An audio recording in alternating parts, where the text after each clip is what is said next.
कर्म करो ऐसे भाई तुम, पड़े न फिर पछताना, पड़े न फिर पछताना।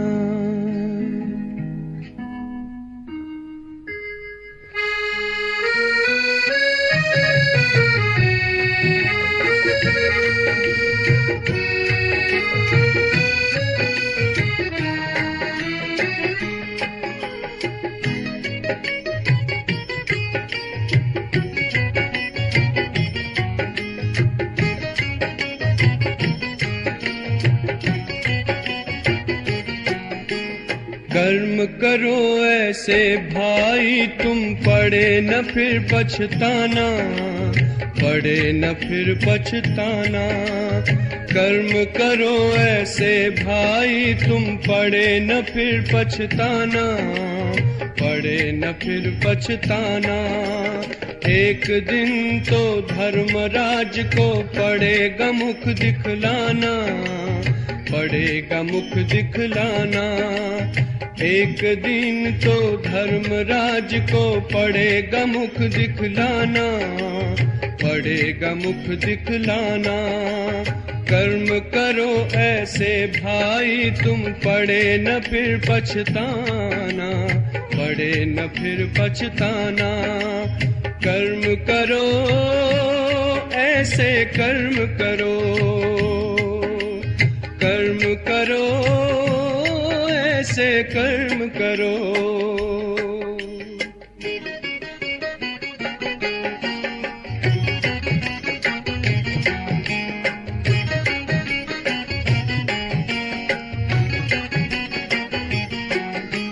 मन में औरों के लिए तुम शुभ संकल्प चलाओ, निंदा करता है जो तुम्हारी अपना उसे बनाओ।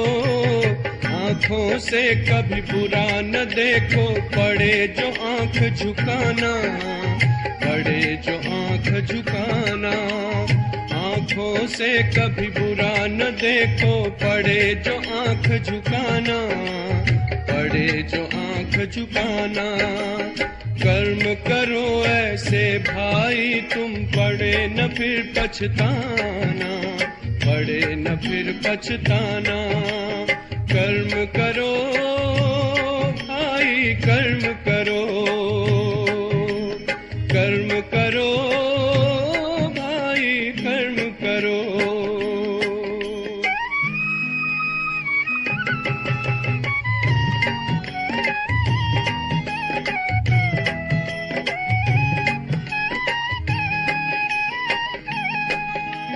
मुख से औरों को दुख देने वाले बोल न बोलो, अपने मुख से ज्ञान रतन भंडारे अब तुम खोलो। कानों से कभी सुनो न ऐसा, पड़े जो कान कटाना, पड़े जो कान कटाना। कानों से कभी सुनो न ऐसा, पड़े जो कान कटाना, पड़े जो कान कटाना। कर्म करो ऐसे भाई तुम, पड़े न फिर पछताना, पड़े न फिर पछताना। कर्म करो ऐसे कर्म करो, कर्म करो ऐसे कर्म करो।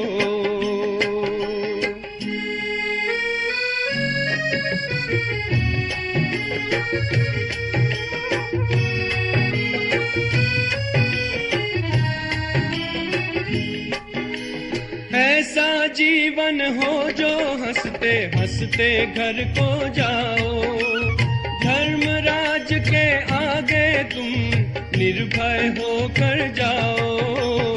ऐसा हो न खाता अपना, पड़े जो वहाँ पछताना, पड़े जो वहाँ पछताना।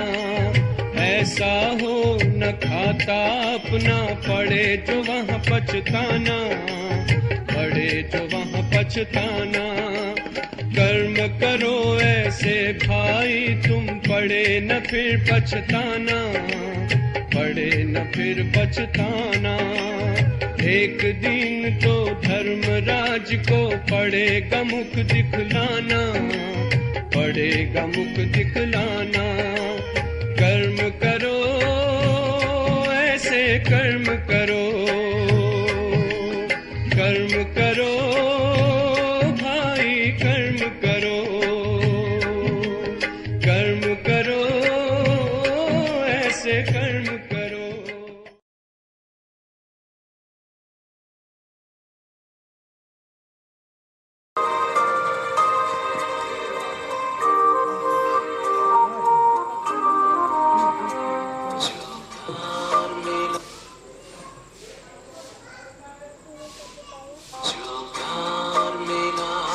मुझे।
શાંતિ.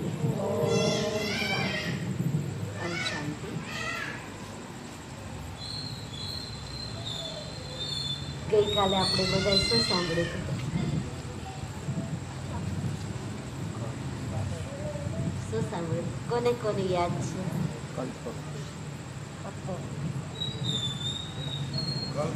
કલ્પવૃક્ષ. શું શું સાંભળ્યું હતું એમાં? જે બી યાદ હોય બોલો, કારણ કે તો અટેન્શન રહેશે. પૂછવાનું કારણ એટલું, એટલે મૂંઝાતા નહીં. શું સાંભળ્યું હતું?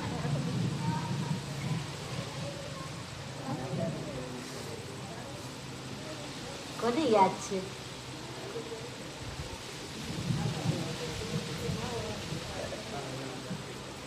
ભાઈઓને યાદ છે કે નહીં? કઈ બોલો બોલો.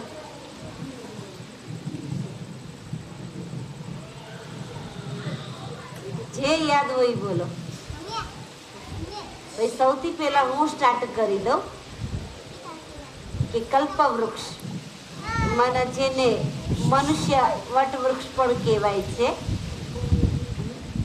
જેનો આપણે ઉલ્લેખ બતાવે તો ગીતાજીમાં અધ્વમૂલ શાખા પણ કહેવાય છે. અને જેની યાદગાર કલકત્તામાં બતાવવામાં આવી છે. આ ઝાડને એક કલ્પવૃક્ષના રૂપમાં, અને લોકોની એવી માન્યતા છે કે આ ઝાડ નીચે બેસવાથી સર્વ મનોકામના પૂર્ણ થાય છે. તો સારું કહેવાય ને. તો ગઈકાલે થોડું મોડું થયું એટલે કહાની ન સંભળાવી શકી, પણ બહુ નાની એવી સરસ સુંદર કહાની છે. તો ગઈકાલે આપણે કલ્પવૃક્ષ ઉપર બતાવ્યું કે બીજ કોણ છે? પરમાત્મા છે. થડમાં કોણ બતાવ્યા? બ્રાહ્મણો. પ્રજાપિતા બ્રહ્મા, માતા જગદંબા સરસ્વતી અને સાથે બાલ બ્રહ્મચારી બ્રાહ્મણો બતાવ્યા. થડની અંદર મૂળમાં બ્રાહ્મણો બતાવ્યા. થડમાં કોણ બતાવ્યું? થડમાં આપણે કાલે સ્વર્ગનું વર્ણન સાંભળ્યું. ભાઈ સ્વર્ગ કેવું છે? કેવું છે સ્વર્ગ? સુંદર છે. હવે કદાચ કોઈ એમ કે સ્વર્ગમાં જવું છે તો ઈચ્છા થઈ જાય ને કે ભાઈ સ્વર્ગ તો સુંદર મજાનું છે. અને જરૂરી નથી કે શરીર છોડ્યા પછી સ્વર્ગમાં જવાય. પરમાત્મા તો એવું કે છે કે અહીંયા સંગમમાં રહીને પણ આપણે સ્વર્ગનો અનુભવ કરી શકીએ છીએ. અને એ અમારા બધાનો અનુભવ છે કે આ કલિયુગની દુનિયામાં રહેવા છતાં પરમાત્માનું જ્ઞાન સાંભળતા, પરમાત્માને યાદ કરવાથી રિયલી એવો પ્રેક્ટિકલ અનુભવ થાય છે કે ખરેખર આપણે એક સુંદર દુનિયામાં છીએ. તો કાલે આપણે સ્વર્ગનું વર્ણન સાંભળ્યું હતું કે ભાઈ બીજ પરમાત્મા છે. થડની અંદર બ્રાહ્મણો છે, મૂળની અંદર, અને થડમાં દેવી દેવતાઓ બતાવ્યા. સતયુગ, ત્રેતા, દ્વાપર, કલિયુગ. તો કાલે આજે મેં વાત અત્યારે કરી કે ભાઈ કલકત્તામાં એક વૃક્ષ છે, અને વૃક્ષની લોકોની માન્યતા એવી છે કે એ વૃક્ષની નીચે બેસવાથી સર્વ મનોકામના પૂર્ણ થઈ જાય છે. તો એક નાની એવી કહાની છે. એકવાર એક મુસાફરી કરતો કરતો કઈ વેપાર કરતો હતો અને રજળપાટમાં ખૂબ થાકી ગયો. એને ખબર પણ નહોતી કે આ વૃક્ષ શેનું છે, આની મહિમા શું છે. તો એટલો બધો થાકી ગયો તો એટલે પછી પોતે એ વૃક્ષની નીચે બેસી ગયો. વૃક્ષની નીચે બેઠા પછી, કારણ કે થાક્યો તો ખૂબ જ, ગરમીની મોસમ હતી, એટલે એને વિચાર આવ્યો, ખાલી માત્ર વિચાર આવ્યો કે કદાચ આવા સમય મને પાણી મળી જાય તો. સંકલ્પ કર્યો કે કદાચ પાણી મળી જાય તો પાણીનો ઘડો હાજર થઈ ગયો.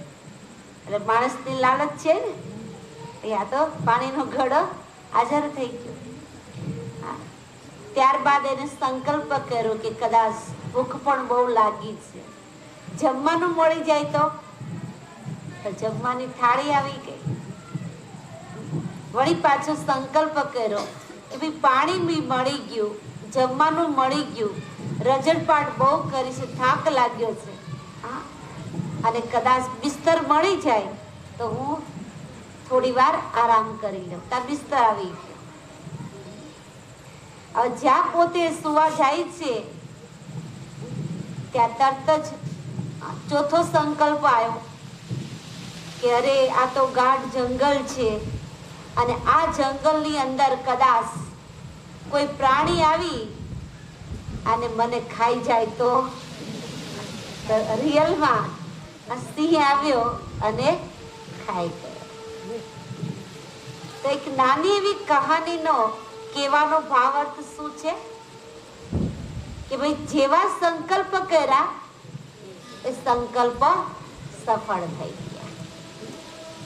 જો કદાચ રિયલમાં કોઈ એવું વૃક્ષ હોય તો આપણે બધાએ શું કરવું જોઈએ? શું કરવું જોઈએ? જો બિના મહેનત કઈ મળતું હોય તો ત્યાં પહોંચી જવું જોઈએ ને, કે ભાઈ જે સંકલ્પ કરીએ અને બધા સંકલ્પ સફળ થઈ જાય. તો કહેવાનો ભાવાર્થ કે વાસ્તવમાં પરમાત્માએ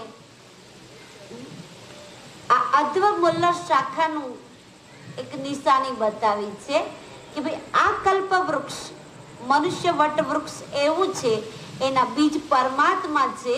તો આ વૃક્ષ નીચે પણ આપણે બેસવાથી આપણી સર્વ મનોકામના પૂર્ણ થાય છે. સ્થૂળમાં નહીં, આ વૃક્ષની વાત છે, પણ લોકોએ સ્થૂળ બતાવી દીધું. તો ગઈકાલે આપણે જે સતયુગની કહાની સાંભળી હતી કે ભાઈ સતયુગમાં દેવી દેવતાઓનું સુંદર જીવન કેવું હશે, ત્યાંના મહેલો કેવા હશે, રાજા મહારાજા રાજકુમાર રાજકુમારીનું જીવન પણ સુંદર મજાનું હશે. ત્યાંની જે પણ સુંદર વ્યવસ્થા છે એનું આપણે કાલે વર્ણન સાંભળ્યું હતું. આજે આપણે ભારતનું ઉત્થાન અને પતન દર્શાવતી 84 જન્મોની સિરીઝ સાંભળશું કે 84 લાખ જન્મ લઈએ છીએ. કારણ કે અત્યાર સુધી આપણે શાસ્ત્રોની વાતો અનુસાર અત્યાર સુધી આપણે બધા સાંભળતા આવ્યા અને અત્યાર સુધી બધાના મુખેથી એ જ સાંભળવા મળે છે કે મનુષ્ય આત્મા 84 લાખ જન્મમાં ચક્કર લગાવે છે. બરાબર ને? આજ સાંભળતા આવ્યા ને. પણ એક વિવેક બુદ્ધિથી વિચારવા જેવી વસ્તુ છે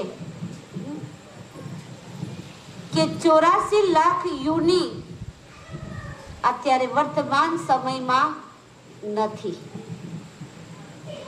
નાનું એવું જમ્સ યા જીવાણુ પણ કદાચ એનાથી ગણતરી કરો મોટા પ્રાણી સુધી, એમાં બધા આવી ગયા તો પણ પૂરા 84 લાખ જન્મ થતા નથી, 84 યુની થતી નથી.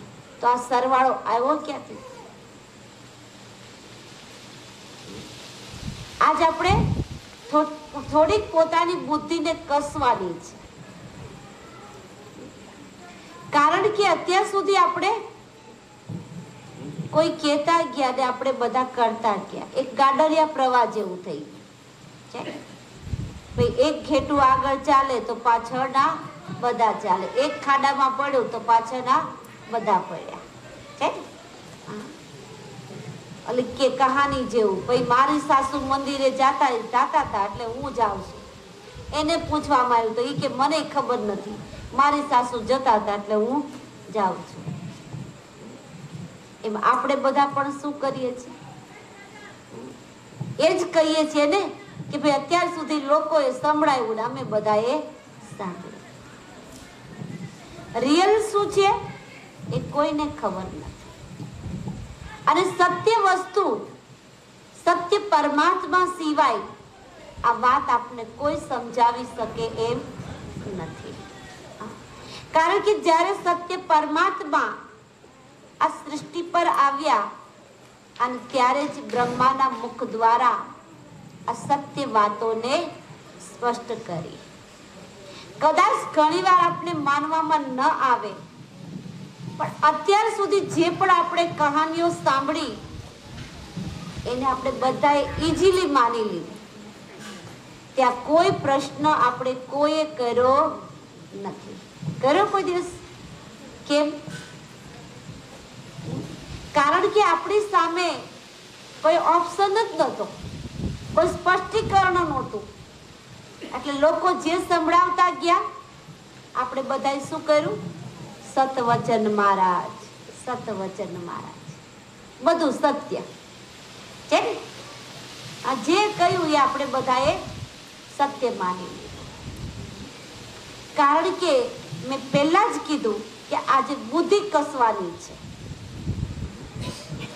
અને જેટલું તમે કસશો તો એ જવાબ તમને તમારી પાસેથી જ મળશે.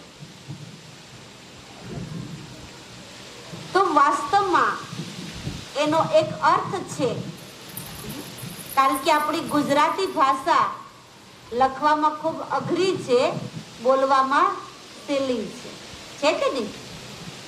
લખવામાં અલ્પ વિરામ, પૂર્ણ વિરામ, કાનો માત્ર ન હોય તો શું થઈ જાય? અર્થનો અનર્થ થઈ જાય. થાય છે કે નહીં? કોઈ અધકચરું ભણ્યા હોય અને વાંચતા હોય તો શું થાય? ક્યાંનો ક્યાં અર્થ કરી નાખે, ખબર જ ન પડે. એ રીતે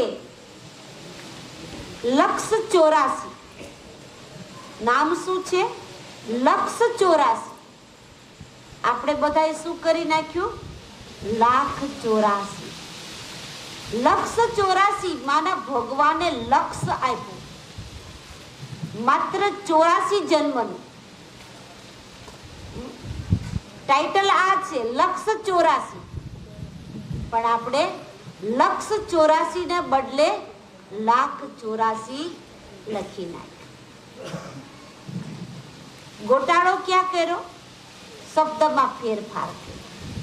એની એક સુંદર મજાની એક નાની એવી કહાની છે કે એકવાર એક નાના એવા ગામની અંદર એક શેઠ રહેતા હતા. શેઠ અને શેઠાણી બંને હતા. હવે શેઠ દુકાને ગયા અને અચાનક દુકાને ગયા પછી એને એક વેપાર માટે એક નાના એવા ગામની અંદર જવાનું હતું અને ગામનું નામ હતું અજમેર. શેઠે ચિઠ્ઠીમાં લખીને આપ્યું અને નોકરને કીધું કે જા તું આ શેઠાણીને આપી દે છે કે હું અહીંયા જાઉં છું. હવે નોકર પણ ટૂટલું ફૂટલું ભણેલો, શેઠાણી પણ કઈ ભણેલા નહીં, બરાબર. શેઠ તો ઉતાવળમાં ગડબડી અક્ષર કરી અને આપી દીધું કે હું અજમેર જાઉં છું. એ રીતે હવે નોકર ઘરે આવ્યો અને શેઠાણીને હાથમાં ચિઠ્ઠી પકડાવી. શેઠાણીએ કીધું ભાઈ હું તો ભણેલી છું નહીં, તું વાંચી સંભળાય. હવે જોજો નોકરે શું વાંચ્યું? આજ શેઠ મર ગયા. અજમેર ગયા નહીં, પણ આજ શેઠ મર ગયા. આખી વાક્ય રચના ઉલટી કરી નાખી. હવે શબ્દ સાંભળતા શેઠાણી બિચારા ભોળા ભાલા, ભણેલા હતા નહીં, એટલે શેઠાણીએ તો સીધી પોક માંડીને રડવાનું ચાલુ કરી દીધું. હવે સ્વાભાવિક છે, કોઈ પડોશમાં રહેતા હોય એને શું થાય કે ભાઈ શેઠ ને શેઠાણી બે જ રહે છે. એટલે પડોશીઓ બધા આવવા લાગ્યા. શેઠાણી તો મોટે મોટા અવાજથી રડવા લાગ્યા. બધા પડોશીઓ આવવા મળ્યા. પડોશીઓને એમ થયું કે શેઠાણી રડે છે એટલે નક્કી શેઠ વિયા ગયા. કે 2 જ જણા હતા, બીજો કોઈ ત્રીજો ઓપ્શન હતો નહીં, છે ને. નક્કી શેઠ વ્યા ગયા તો પાડોશીઓએ પણ સીધા શેઠાણીની બાજુમાં આવી અને રડવાનું ચાલુ કર્યું. આ રીતે બધા રડે છે તે અચાનક શેઠને જે કામ માટે ગયા હતા ત્યાંથી ફોન આવ્યો કે ભાઈ આજે કામ નહીં થાય. શેઠ રસ્તામાંથી પાછા ફર્યા. શેઠને વિચાર આવ્યો કે ચલ બપોરનો સમય છે, હું ઘરે જતો જાઉં, પછી દુકાને જાઉં. જ્યાં શેઠ ઘરે આવે છે, શેરીની અંદર આવ્યા ત્યાં તો બધાય ભાઈઓ પણ ઓટા પર બેઠા હતા અને પોતાના ઘરે રોકકળ ચાલુ હતું. શેઠને નક્કી થઈ ગયું શેઠાણી રિયાઈ ગયા. હા, શું થયું? શેઠાણી રિયાઈ ગઈ. શેઠે તો દરવાજામાં પગ મૂકતા જ રડવાનું ચાલુ કર્યું. હવે ઘરની અંદર રૂમમાં શેઠાણી રડે, ફળીમાં આવતા શેઠે રડવાનું ચાલુ કર્યું. જો કેવી મિસ્ટેક થાય છે. હવે એમાં કોઈ ડાયા માણસો તો હોય, એને બે તરફ જોયું કે ભાઈ રૂમમાં શેઠાણી રડે છે, ફળીમાં અત્યારે શેઠ આવ્યા ઈ રડે છે, તો ગુજરી કોણ ગયું? હા, પછી બધાને છાના રાખ્યા અને પૂછ્યું કે ભાઈ એમાં ગયું છે કોણ? શેઠને પૂછ્યું. શેઠ કે મારા ઘરે આવી રીતે રોકકડ હતી, મને એમ થયું શેઠાણી વિયાઈ ગયા. શેઠાણીને પૂછ્યું તો શેઠાણીએ કીધું નોકરે વાંચી ચીઠી અને ચીઠીમાં લખેલું હતું કે શેઠ આજ મર ગયા. કેટલો ગોટાળો છે! એક વાક્ય રચનામાં કેટલો ગોટાળો છે. તો કહેવાનો ભાવ કે આપણી ગુજરાતી ભાષા એવી છે, જો કાનો માતર અલ્પ વિરામ પૂર્ણ વિરામ ન મૂકો તો અર્થનો અનર્થ થઈ જાય. બોલવામાં સહેલી છે, એ જ રીતે આપણે ગોટાળો કર્યો કે 184 એની બદલે 184 જન્મ બતાવી દીધા. તો વર્તમાન આ સૃષ્ટિમાં 184 યુનિ પણ નથી. તો આંકડો આવ્યો ક્યાંથી? બહુ સમજવા જેવી વસ્તુ છે. કારણ કે પરમાત્માએ બતાવ્યું છે માત્ર 84 જન્મનો ઇતિહાસ, 84 જન્મની ગણતરી. હવે 184 જન્મની ગણતરી તો મેં તો અત્યાર સુધી સાંભળી નથી. આપ કોઈ સાંભળી હોય તો કહો કે સાંભળી છે ખરા 184 ની કહાની? ના, કારણ કે આપણી પાસે આ દિમાગ કસવાનો શું કહીએ સમય જ ક્યાં હતો, છે ને. હા, જે કોઈ પણ સંભળાવે આપણે ખાલી માત્ર સાંભળીએ છીએ. તો એનું સ્પષ્ટીકરણ આજે પરમાત્મા કરે છે કે આપણે મનુષ્ય આત્મા માત્ર 84 જન્મ લઈએ છીએ, નક્કી 84 લાખ, માત્ર 84. બીજી ખુશીની વાત એ છે કે હું કદાચ આપ બધાને પૂછું કે મનુષ્ય મનુષ્ય બને છે કે પશુ પ્રાણી, તો અત્યાર સુધી આપણે એ પણ શું સાંભળ્યું? ભાઈ ખરાબ કર્મ કરીએ, હીન કર્મ કરીએ તો પશુ પ્રાણીમાં જન્મ લેવો પડે, ઢોર ઢાકરમાં જન્મ લેવો પડે. હા, એવું સાંભળ્યું છે ને અત્યાર સુધી. હા, એટલે તો ભોજનમાં ગાય છે કે મોંઘો મનુષ્ય દેહ મળ્યો છે, મળે નહીં વારંવાર, ભાઈ તું ભોજી લેને કીર્તાર. હવે આ મોંઘો મનુષ્ય અવતાર મળ્યો છે. આપણે બધાને કદાચ સાંભળ્યું છે એટલે આપણે કહીએ કે ભાઈ એક જ વાર મનુષ્ય અવતાર મળે છે, તો એની કેટલી વેલ્યુ હોવી જોઈએ? કેટલી વેલ્યુ હોવી જોઈએ? ભજનમાં તો ગાઈએ છે કે મોંઘો મનુષ્ય દેહ મળે છે, મળે નહીં વારંવાર, ભાઈ તું ભોજી લેને કીર્તા. પણ આપણે એ મોંઘા મનુષ્ય જીવનની કોઈ કિંમત છે ખરા? છે કિંમત? કોઈ કિંમત નથી. ક્યાં વેડફી રહ્યા છીએ? ક્યાં વેડફી રહ્યા છીએ? હા, જરા વિચાર કરો. તો એ રહસ્ય હું આપને પછી બતાવું, પણ પહેલા આપણે માત્ર 84 જન્મનું રાજ સાંભળશું. તો બતાવવામાં આવે છે, ટાઇટલ છે ભારતનું ઉત્થાન અને પતન દર્શાવતી 84 જન્મોની સીડી.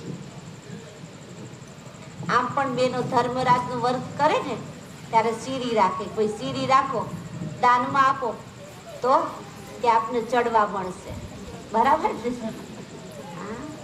પણ કઈ સીડી એ કોઈને ખબર નથી. તો ભગવાને સીડી બતાવી છે 84 જન્મોની, જેમાં ભગવાને ગણતરી કરીને આપણે આખું રાજ બતાવ્યું છે કે સતયુગ, ત્રેતાયુગ, દ્વાપર અને કલયુગ. સતયુગનું કાલે આપણે વર્ણન સાંભળ્યું. સતયુગનું વર્ણન સાંભળ્યું ને, કે સતયુગમાં કેટલું સુખ છે, અપાર સુખ છે.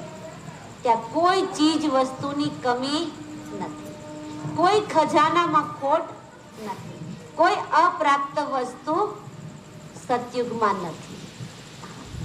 કારણ કે ઘર ઘર મંદિર છે, હરેક દેવી દેવતાઓ આત્મિક સ્થિતિમાં છે. ત્યાં દેહભાન છે નહીં, ત્યાં વિકારોની પ્રવેશતા નથી. એટલે હરેક દેવી દેવતાઓનું જીવન પવિત્ર અને શુદ્ધ છે. તો બતાવવામાં આવે છે સતયુગની અંદર શ્રી કૃષ્ણની દુનિયા હતી. બચપનનું નામ શ્રી કૃષ્ણ. જ્યારે એના સ્વયંવર રચાણા ત્યારે નામ પડ્યું નારાયણ. રાધાનું નામ પડ્યું લક્ષ્મી. જેના માટે મેં આગલા દિવસે પણ કહ્યું કે નરે એવા કર્મ કરે તો નારાયણ બને, નારી એવા કર્મ કરે તો લક્ષ્મી સમાન બને. તો સતયુગની અંદર શ્રી કૃષ્ણના 8 જન્મ બતાવે છે. કેટલા? 8 જન્મ. અને એનું પણ રાજ છે.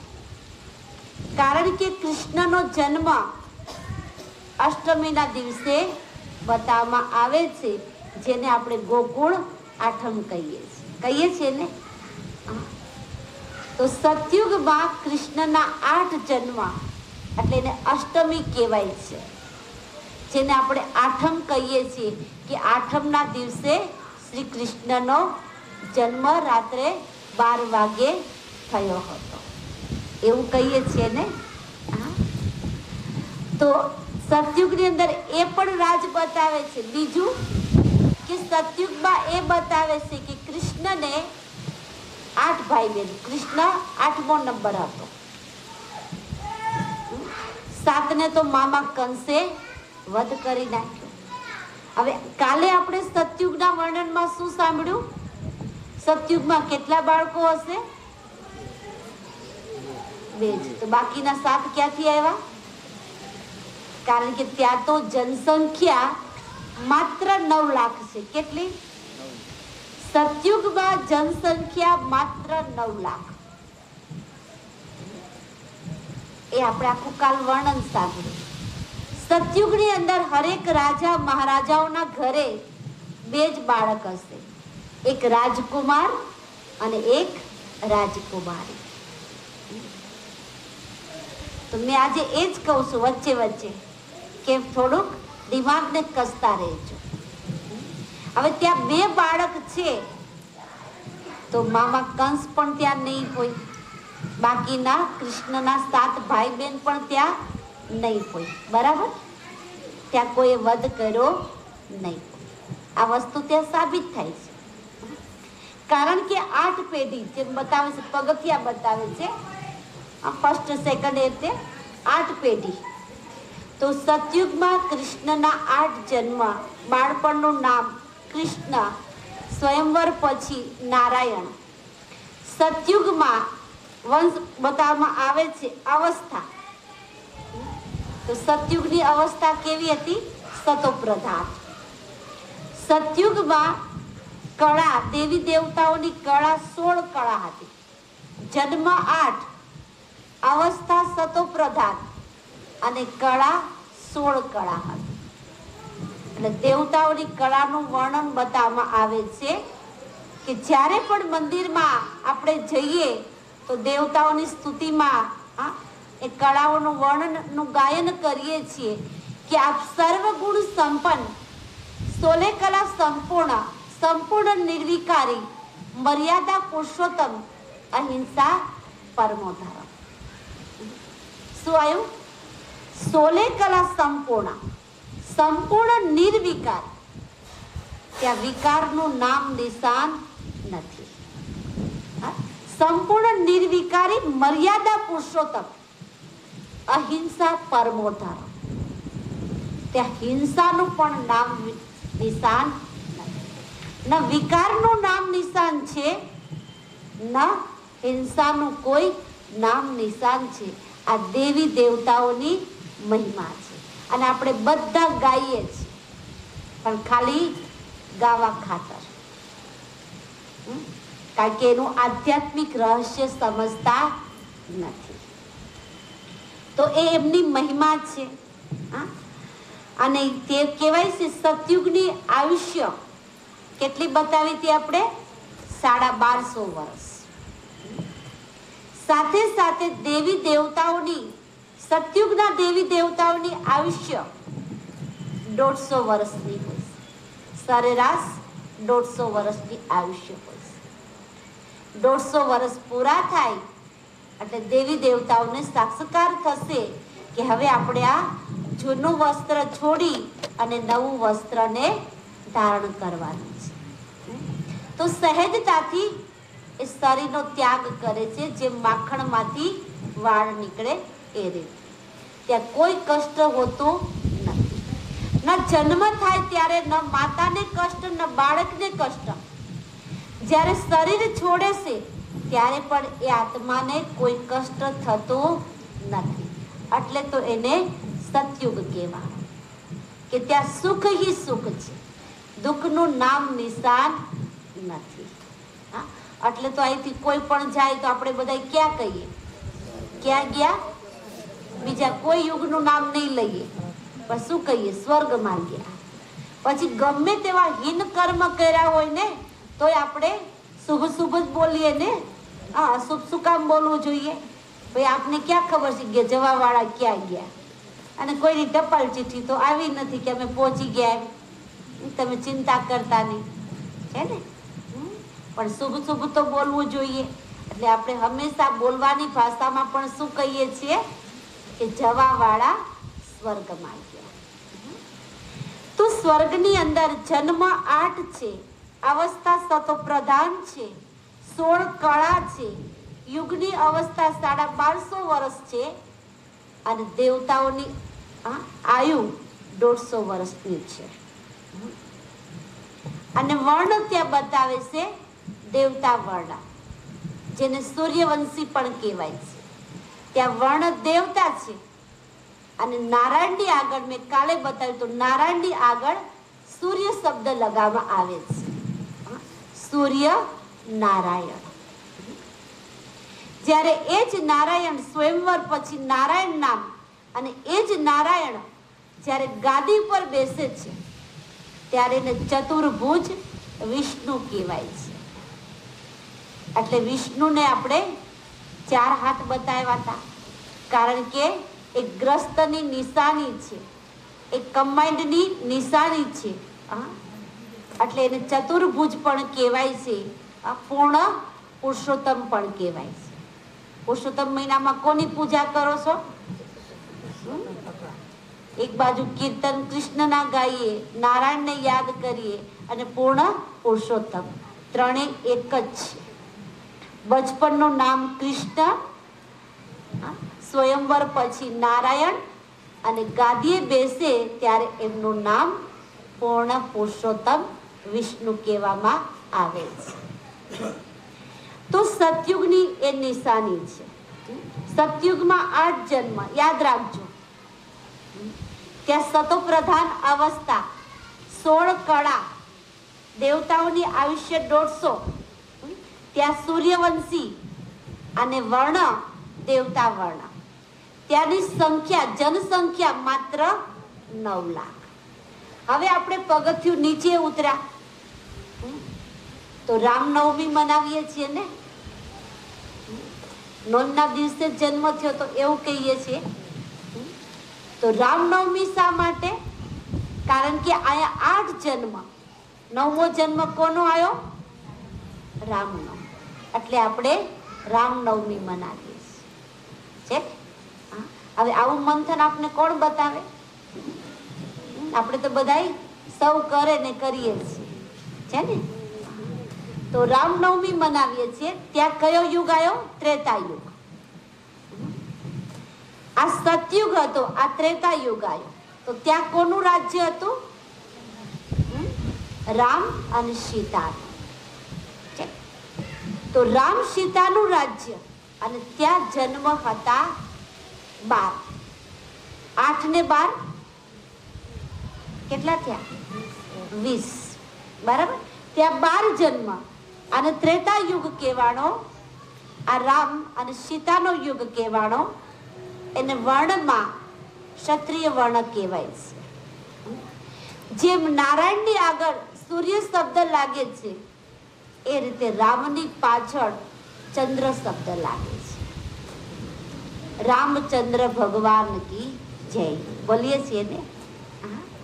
કારણ કે અહીંયા 16 કળા હતી, અહીંયા 14 કળા થઈ ગઈ. 2 કળા ઘટી ગઈ. જોજો, ખાસ ચિત્ર જોજો. ફરીથી વાર રિપીટ કરું છું. અહીંયા 8 જન્મ, અહીંયા 12 જન્મ. આ સતો પ્રધાન, આ સતો સામાન્ય. આ સૂર્યવંશી શ્રી નારાયણનું રાજ્ય હતું. અહીંયા ચંદ્રવંશી રામનું રાજ્ય. અહીંયા દેવતા વર્ણ કહેવાય છે, અહીંયા ક્ષત્રિય વર્ણ કહેવાય છે. અહીંયા સતો પ્રધાનતા કહેવાય છે, અહીંયા સતો સામાન્ય કહેવાય છે. અહીંયા 16 કળા હતી, અહીંયા 14 કળા. 2 કળા ઘટી ગઈ. તો કહેવાય છે કે ત્યાં અહીંયા પૂર્ણ પુરુષોત્તમ કહેવાતા હતા. વિષ્ણુને પૂર્ણ પુરુષોત્તમ કહેવાના. અને અહીંયા મર્યાદા પુરુષોત્તમ. રામને શું કહીએ છીએ? મર્યાદા પુરુષોત્તમ. બરાબર. તો ત્યાંથી આપણે આ ત્રેતા યુગથી માના એને ચંદ્રવંશી, આ સૂર્યવંશી, આ ચંદ્રવંશી રાજ્ય હતું. એને પણ આપણે સ્વર્ગ કહીએ છીએ. કારણ કે આ બંને દુનિયામાં સુખ તો બંને સરખું જ હતું. ફરક શું હતો? આ સોનાની દુનિયા હતી, આ ચાંદીની દુનિયા. આ સૂર્યવંશી, આ ચંદ્રવંશી. ફરક એટલો. અહીંયા દેવતાઓની આયુષ્ય 150 વર્ષની હતી. અહીંયા દેવતાઓની આયુષ્ય 125 વર્ષ. 25 ઘટી ગયા. કળા 2 ઘટી ગઈ. વર્ષ કેટલા ઘટી ગયા? 25 ઘટી ગયા. અહીંયા સતો પ્રધાનતા, અહીંયા સતો સામાન્ય આવી ગયા. બરાબર. ત્રુટી આવી ગઈ. ત્રેતામાંના ત્રુટી આવી ગઈ. તો ત્યાં રામ સીતાનું રાજ્ય હતું.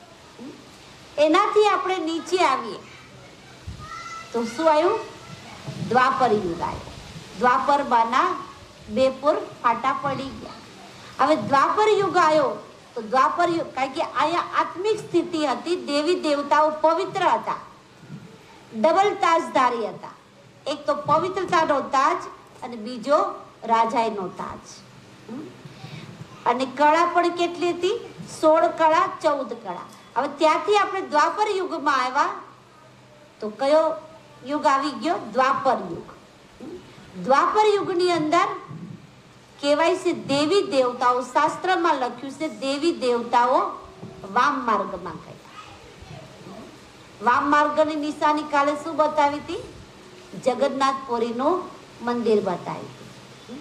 કારણ કે દેવી દેવતાઓ જે આત્મ સ્થિતિમાં હતા, આત્માનું ભાન હતું, ત્યાં દેહ ભાન આવી ગયું. દ્વાપર યુગમાં દેહ ભાન આવ્યું. દેહ ભાન આવ્યું કે ભાઈ આ સ્ત્રી છે, આ પુરુષ છે, એટલે વિકારોની પ્રવેશતા થઈ. ત્યાંથી રાવણ આવી ગયો. રાવણને કેટલા શિર બતાવે છે? 10. 10 શીશ વાળો રાવણ બતાવે છે. તો કહેવાય છે 5 વિકાર સ્ત્રીના અને 5 વિકાર પુરુષના, અને એને રાવણ બતાવવામાં આવે છે. બાકી રાવણનું કોઈ અસ્તિત્વ ન હતું. કારણ કે રાવણ આજ લંકામાં કદાચ પૂછો ને, શ્રીલંકામાં રાવણનું નામ આપો તો એ લોકો એમ કે છે ભારત વાળા ખબર નહીં રાવણને ક્યાંથી પેદા કર્યો, અમે તો રાવણને ઓળખતા નથી. અમારી પાસે કોઈ હિસ્ટ્રી નથી. આ તમારા ભારત વાળા પાસે હિસ્ટ્રી છે. તો કહેવાનો ભાવ અર્થ, રાવણ માના જે રડાવે, જે દુઃખ આપે, જે વિકારોને આધીન છે, દેભાનને આધીન છે, એ રાવણ જેવી આત્મા છે. આપણે ઘણી વાર નથી કહેતા, કોઈ બહુ વિકારોને આધીન હોય તો આપણે શું કહીએ, આ તો રાવણ જેવો છે. ઉપનામ આપો છો કે નહીં? રાવણ જેવો લાગતો તો છે નહીં, પણ છતાંય શું કહીએ છીએ, આ રાવણ જેવો છે. તો દ્વાપર યુગની અંદર આપણે બધા દેહભાનને આધીન થઈ ગયા, મનુષ્ય આત્મા વિકારોને આધીન થઈ ગયા. એટલે સૌથી પહેલા આપણે કહેવાય છે, સૌથી પહેલા કોની પૂજા કરી? નિરાકાર શિવ.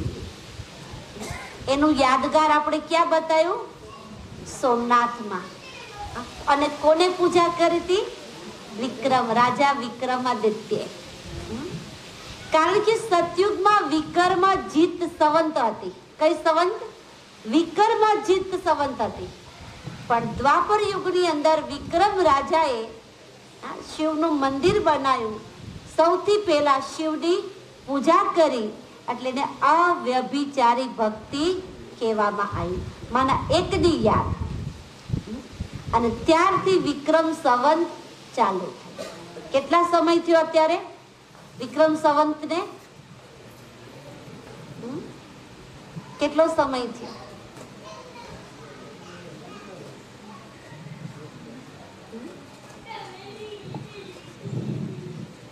પચીસ વિક્રમ સંવંત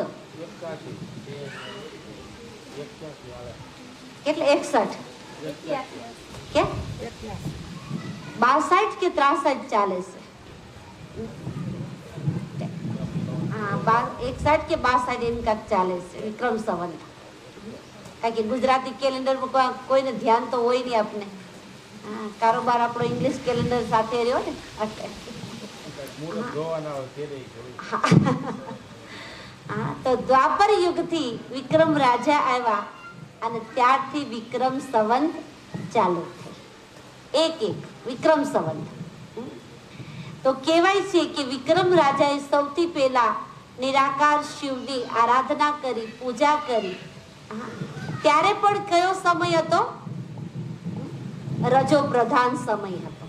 સતયુગમાં સતો પ્રધાન હતો, ત્રેતામાં સતો સામાન્ય હતો, દ્વાપર યુગની અંદર રજો પ્રધાન સમય હતો. કારણ કે આ સોનાની દુનિયા હતી, આ ચાંદીની દુનિયા હતી, આ ત્રાંબાની દુનિયા આવી ગઈ. દ્વાપર યુગ શેનો આવી ગયો? ત્રાંબાનો. અહીંયા કહેવાય છે દેવતા વર્ણ હતો, અહીંયા ક્ષત્રિય વર્ણ હતો, અને અહીંયા વૈશ્ય વર્ણ આવી ગયો.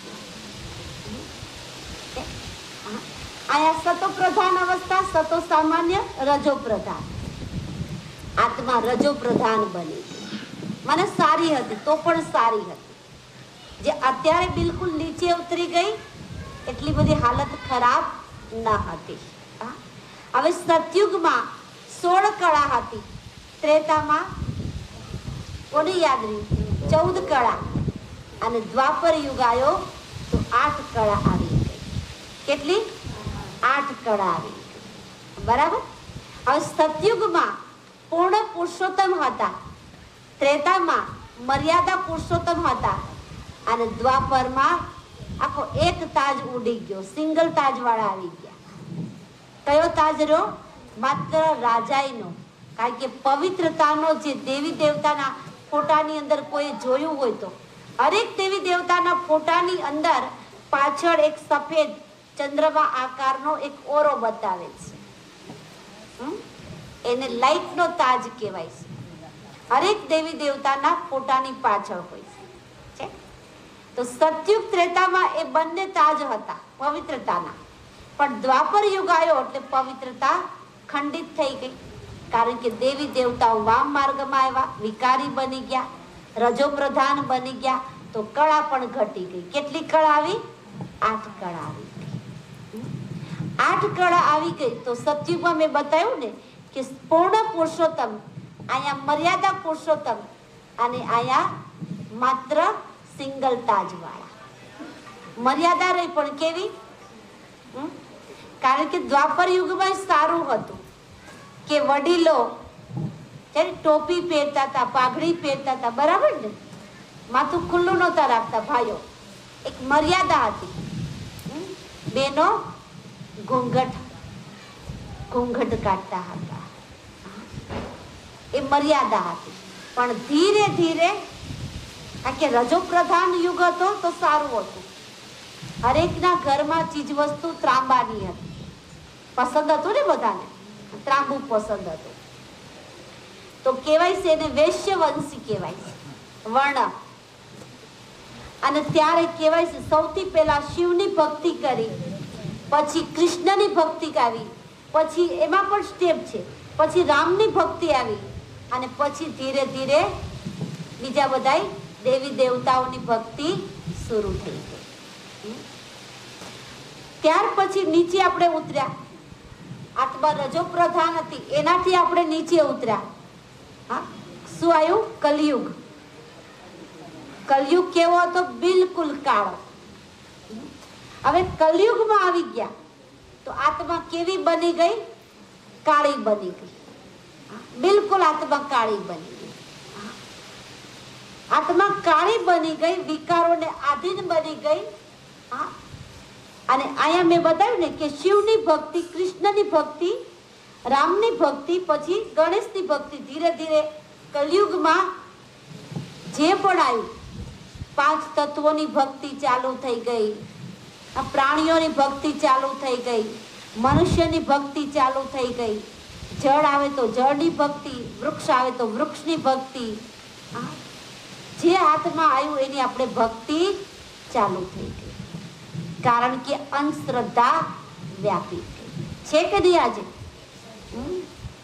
તમને કદાચ ખ્યાલ નહીં હોય, અને કદાચ કોઈને ખ્યાલ પણ હશે, મહારાષ્ટ્રમાં સૌથી મોટું કૂતરાનું મંદિર છે.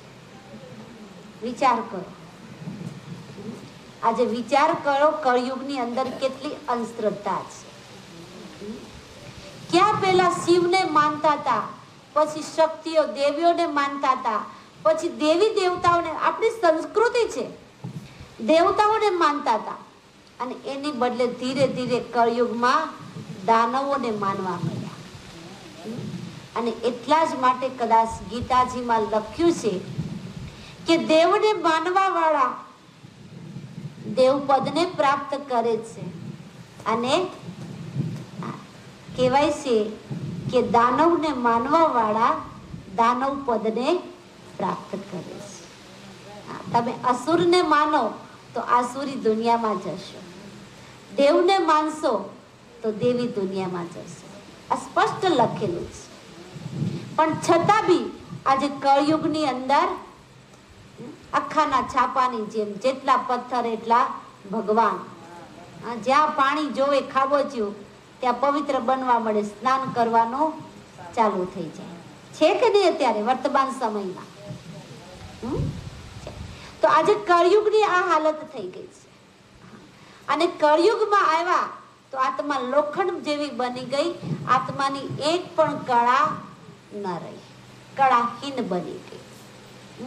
ક્યાં 16 કળા હતી, ક્યાં 14 કળા હતી, ક્યાં 8 કળા, અને કળયુગમાં એક પણ કળા ન રહી. ક્યાં સતો પ્રધાનતા હતી, ક્યાં સતો સામાન્ય હતા, દ્વાપરમાં રજો પ્રધાન હતા, અને કળયુગમાં આત્મા તમો પ્રધાન બની ગઈ. ક્યાં પૂર્ણ પુરુષોત્તમ હતા, ક્યાં મર્યાદા પુરુષોત્તમ હતા, ક્યાં સિંગલ તાજવાળા હતા, અને કળયુગ આવ્યો તો ટોપી પણ ગઈ, પાઘડી પણ ગઈ, અને બેનોના ઘોંઘટ પણ ગયા. માફ કરજો, સાડી પણ વહી ગઈ છે ને. કારણ આપણે બધાને એવું લાગે છે કે આપણે બધા થોડા સમયની સાથે ચાલવા લાગ્યા. હા, જરૂરી છે સમયની સાથે ચાલો, પણ જે આપણી મર્યાદા છે એ આપણા જીવનનું એક આભૂષણ છે. એ આપણા હિન્દુ ધર્મની એક સંસ્કૃતિ છે. એને જ આપણે ભૂલી ગયા. જે ઘરની અંદર સંસ્કૃતિ નથી, જે ઘરની અંદર સંસ્કાર નથી, એ ઘરનું પતન થતા એક સેકન્ડ બી લાગશે નહીં. કદાચ આપને બધાને સંભળાવું આશ્ચર્ય લાગશે કે પેલા આપણા વડીલો કહેતા હતા, અને મેં પણ જોયેલું છે કે હરેક ઘરની અંદર દેવી દેવતાઓના ચિત્ર હતા કે નહીં? દેવી દેવતાઓના ચિત્ર હતા. પછી આપણે જેને માનતા હોય મૂર્તિ પણ દેવી દેવતાઓની. સૌથી ઉઠતા જ ભજન કીર્તન ચાલુ હતા. એક આપણી સંસ્કૃતિ હતી. તો સૌથી પહેલા ઉઠતા જ દેવી દેવતાના દર્શન કરતા હતા. આજે કઈ ફેશન આવી ગઈ? કઈ ફેશન આવી ગઈ? બધાને ખબર છે ને? હા, કારણ કે કહેવાય છે જેવું ચિત્ર એવું ચારિત્ર. જે દેવી દેવતાઓના ચિત્ર જોતા હતા તો આપણું ચારિત્ર પણ એટલું શ્રેષ્ઠ અને સુંદર બની જતું હતું. આજે ચિત્ર કેવા છે તો ચારિત્ર કેવું બન્યું. પછી આપણે બધા શું કહીએ છીએ? અમારા બાળકો બગડી ગયા. બાળકોનો કોઈ દોષ નથી, માફ કરજો. બાળકોનો દોષ છે? દોષ કોનો છે? આ બધાય આપણે સ્વીકાર કરવા જેવું છે કે નથી? કારણ કે આપણે હંમેશા બધા એવું ઈચ્છીએ છીએ હરેક ઘરની અંદર કે મારું બાળક શ્રેષ્ઠ સંસ્કાર વાળું બને, મારું બાળક કાંઈક આધ્યાત્મિક સંસ્કાર વાળું બને. માનીએ છીએ ને? પણ એ આજ આપણા હિન્દુ ધર્મની અંદર નાબૂદ થવા લાગ્યું છે. કદાચ તમને માન્યમાં નહીં આવે, આજે મુસ્લિમ ભાઈ બહેનો પણ એના નાના નાના ભોલકાઓને લઈને મસ્જિદમાં નમાઝ પડવા જાય છે. એનું નાનું એવું બચ્ચું હશે ને તો પણ એને નમાઝ પડવા લઈ જશે. એના બાળકને ખબર છે નમાઝ કેમ પડવી. ક્રિશ્ચિયન લોકો એના નાના નાના બાળકોને ચર્ચમાં લઈ જાય છે પ્રાર્થના કરવા માટે. અને આપણે કદાચ બાળકો હારે આવતા હોય તો શું કહે? હજી તારે ઘણી વાર છે રે. પછી બાળકો હોય કે યુવા હોય, યુવાને ના પાડી દે. તમારી યુવાની છે, અત્યારે તમારે થોડી ભક્તિ કરવાની હોય, અમારે બુઢાઈ કરવાની હોય. કહીએ છીએ ને, પણ ખરેખર જરૂરી છે કે નથી? આ સંસ્કાર અને આ સંસ્કૃતિ બંને જરૂરી છે. જો આ સંસ્કાર અને સંસ્કૃતિ નાબૂદ થઈ જશે ને તો જીવન જીવવું બહુ અઘરું થઈ પડશે. યાદ રાખજો, બહુ અઘરું થઈ પડશે. તમે ગમે તેટલો કંટ્રોલ કરશો પણ તમે કંટ્રોલ નહીં કરી શકો, કારણ કે તમે સંસ્કારોનું સિંચન કરતા ભૂલી ગયા છો. આજે શિક્ષણ વધતું જાય છે અને સંસ્કાર ઘટતા જાય છે. આપણે ગૌરવથી શું કહીએ? મારો છોકરો તો ઇંગ્લિશ મીડિયમમાં ભણે છે, આટલી મોટી હાઈ-ફાઈ મોડર્ન સ્કૂલમાં ભણે છે. પણ દુનિયામાં એવી કોઈ સ્કૂલ કોલેજ નથી કે જ્યાં સંસ્કાર આપવામાં આવે છે. કોઈ એવી સ્કૂલ કોલેજ નથી. તો સંસ્કાર બાળકને મળે છે ક્યાંથી? ઘરમાંથી મળે છે ને? ઘરમાંથી મળે છે ને. આજ એ વસ્તુનો અમને ગૌરવ છે કે કદાચ માતા પિતાએ આ સંસ્કાર આપ્યા હશે એટલે જ એના જ કારણે અમે અહીંયા આજે બેઠા હશે. એક ગૌરવની વાત છે. તો આપને પણ એવું નથી થતું કે અમે અમારા બાળકોને શિક્ષણ આપો એમાં મના નથી, કારણ કે સમયની સાથે ચાલવું પડશે, કારણ કે અત્યારે સમય એ પ્રકારનો છે. તો શિક્ષણની સાથે સાથે એને સંસ્કાર પણ આપો, એને આધ્યાત્મિક સંસ્કાર આપો. અને એ વસ્તુ આજે ગવર્મેન્ટે એનો ફોલો ચાલુ કરી દીધો છે.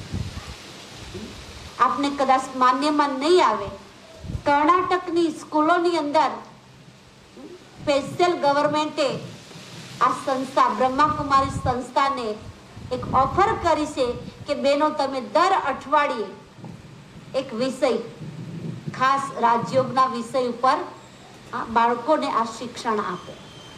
શું કે છે? જેલોની અંદર તો ચાલુ જ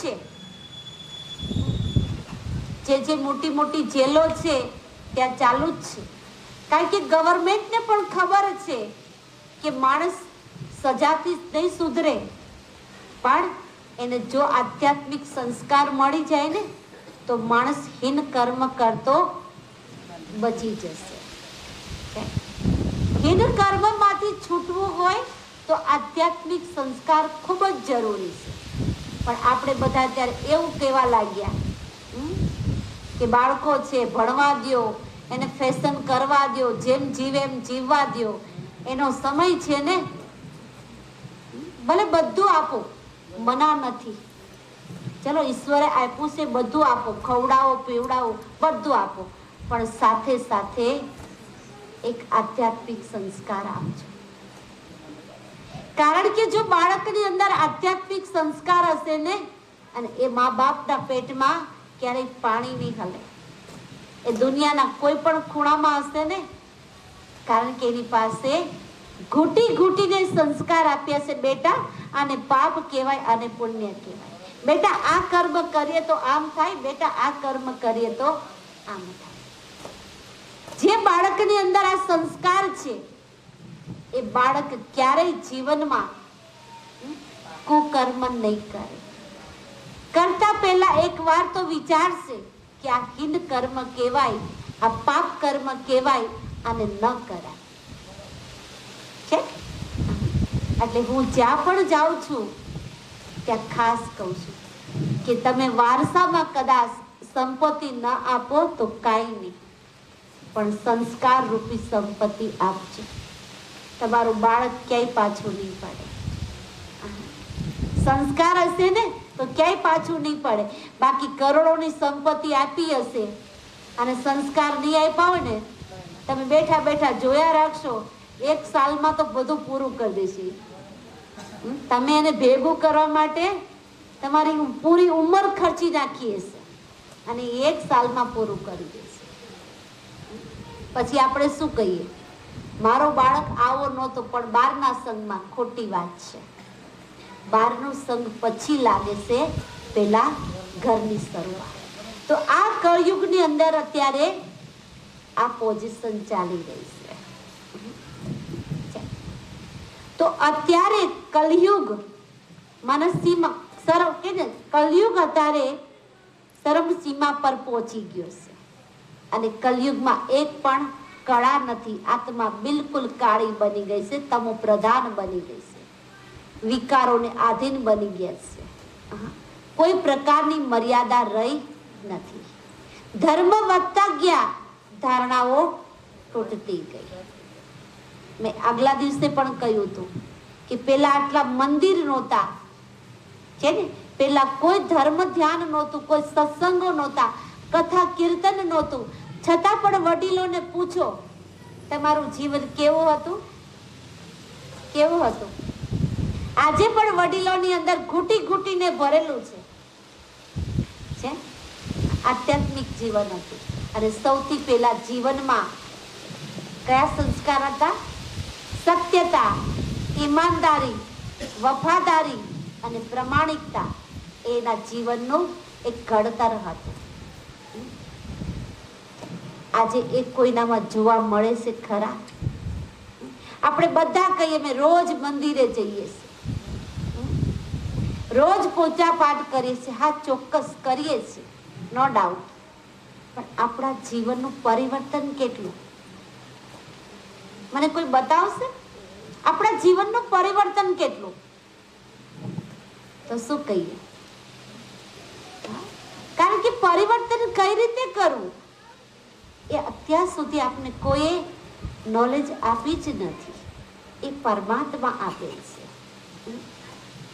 કારણ કે પરમાત્મા આપને આ શ્રેષ્ઠ જ્ઞાન દ્વારા માનવમાંથી દેવતા કઈ રીતે બનવું એ ભગવાન શીખવાડી ગયા છે.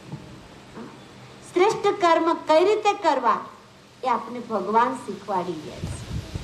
આજે આ બ્રહ્માકુમારી વિદ્યાલય આખા વિશ્વભરની અંદર છે અને આવનાર ભાઈ બહેનોની જનસંખ્યા 11 લાખ છે.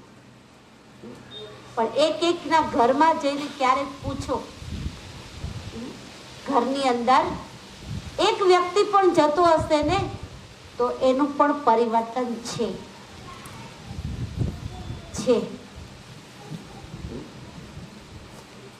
કારણ કે ભગવાનની શ્રીમત છે અને ભગવાનની શ્રીમતને જે જીવનમાં ધારણ કરે છે એ પોતાના જીવનને 100% ચેન્જ કરી શકે છે. જે પોતાનું ચેક કરતા જેને આવડી જાય છે એને ચેન્જ કરતા પણ આવડી જાય છે. તો કહેવાનો ભાવ અર્થ કે કલયુગની અંદર આજે અંધશ્રદ્ધાઓ વધતી ગઈ છે અને એ અંધશ્રદ્ધાઓના કારણે આજે ન બનવાના બનાવ પણ બની રહ્યા છે કે નહીં આ બધા જાણો છો. કળયુગની અંદર આજે બાપ અને દીકરી વચ્ચે પણ કોઈ સંબંધ કે કોઈ મર્યાદા રહી નથી. ભાઈ બહેનનો સંબંધ એક પવિત્ર સંબંધ છે. એ સંબંધની પણ આજે મર્યાદા તૂટી ગઈ છે. એ સંબંધ પણ આજે રહ્યો નથી. આ બધા જાણો છો. તો કળયુગની આટલી કથળતી હાલતના કારણે આજે ઘણા ધર્મ પિતાઓ ધર્મ સ્થાનો પર લોકો યજ્ઞ કરે છે, શાંતિ હવનો બધું કરવા છતાં પણ કળયુગની હાલત પડતી કળામાં છે. કારણ સત્ય શું છે એને કોઈ સમજી શક્યું નથી. તો એ આપણે પરમાત્મા સમજાવી રહ્યા છે કે જ્યારે ધર્મની ગ્લાનિનો સમય આવે છે, ધર્મની અંદર પણ ભેદભાવ ઊભા થઈ જાય છે, માણસના લોહીનો તરસો બની જાય છે. આ તમને તો અમારા કરતા વધારે ખબર છે. નકલી બ્લડ પણ બનવા લાગ્યું. નકલી દવાઓ તો બનતી હતી, માણસ નકલી હતો, માણસ નકલી બની ગયો, પણ આજે બ્લડ પણ નકલી બનવા મળ્યું છે. હવે વિચાર કરો કે આજનો માણસે હરેક સીમાઓને પાર કરી દીધી. કોઈનો ડર નથી. અરે આટલી બધી ભક્તિ ભાવ છે, આટલા બધા મંદિરો છે, આટલા બધા ધર્મ છે, ક્યાંય ડર છે ખરા? છે ડર ક્યાંય? કોઈ જગ્યાએ ડર નથી. આજકાલ ચોર પણ શું કે ખબર? કોઈક એવું કોમેન્ટ કરીને લખ્યું હતું કે આજકાલ ચોર એમ કે છે કે ભગવાનને ક્યાં દીકરા પડાવવા, સૌથી પહેલા મંદિર જ લૂંટાય ને. એ તો દેવા વાળો દાતા જ કે એને તો બીજા દેવા વાળા મળશે, આપને કોણ મળશે બોલો વિચારો. કોઈ કોમેન્ટ કરી હતી. તો કહેવાનો ભાવાર્થ કે માનવની બુદ્ધિ કેટલી તમોપ્રધાન ભ્રષ્ટ બની ગઈ. હવે આ ભ્રષ્ટ સમયે ભગવાન ખુદ જે કળયુગનો અંતના સમયે કે જેનું નામ ભગવાને એ 5મા યુગનું નામ ભગવાને આપ્યું ગુપ્ત કલ્યાણકારી પુરુષોત્તમ સંગમ યુગ. અને એ સંગમ યુગની અંદર આવી અને ભગવાન સત ધર્મની સ્થાપના બ્રહ્મા દ્વારા કરાવે છે. અને એ બ્રહ્મા મુખેથી જે જ્ઞાન સાંભળે છે, કયો આપણો કાલ નવો જન્મ હતો? કોણ બની ગયા આપણે? બ્રાહ્મણ. તમ ભલે 12 જન્મ તમે જે બતાવવાના હોય એ જ બતાવજો, પણ ભગવાનની સામે બ્રાહ્મણ બનીને રહેજો તો એ સંસ્કાર આવતા જશે. છે ને? અલૌકિક બ્રાહ્મણ માને નવો જન્મ. કારણ કે બ્રહ્મા મુખ દ્વારા પરમાત્માએ જ્ઞાન આપ્યું અને એ જ્ઞાન આપણા જીવનમાં આપણે ધારણ કરી અને એ શ્રીમત અનુસાર ચાલશું તો આપણો નવો જન્મ એક દ્વિજ જન્મ કહેવાશે.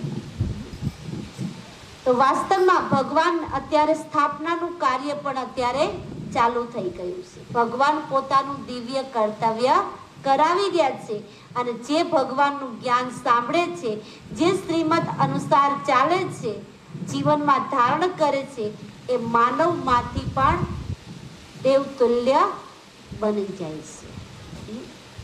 હવે આપણે જોશું. સીડી ક્લિયર થઈ ગઈ? રિપીટ કરી દો 1 સેકન્ડ. સતયુગમાં 8 જન્મ, ત્રેતામાં 12 જન્મ, દ્વાપરમાં 21, કલયુગમાં 42. પાછું ભૂલાઈ ગયું. સતયુગમાં 8, ત્રેતામાં 12, કેટલા થયા? 20. દ્વાપરમાં 21, કેટલા થયા? 41. અને કલયુગમાં 42 જન્મ, કેટલા થયા? 83. છેલ્લો નવો જન્મ બ્રાહ્મણ બન્યા, પૂરા 84 છે. થઈ ગયા 84 કે બાકી રહી ગયા? 8, 12, 21, 42 અને છેલ્લો જન્મ નવો જે 5મા યુગમાં જે ભગવાનના બન્યા, માના બ્રાહ્મણ બન્યા, એ 84મો જન્મ છે. તો મનુષ્ય આત્મા માત્ર 84 જન્મ લે છે, નક્કી 84 લાખ. 84 લાખ જન્મનો કોઈ પુરાવો કોઈની પાસે, કોઈ શાસ્ત્રમાં નથી. હવે આપણે જોઈએ મનુષ્ય બને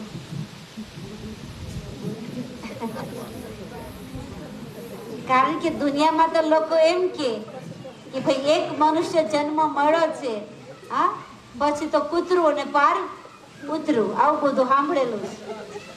બરાબર ને?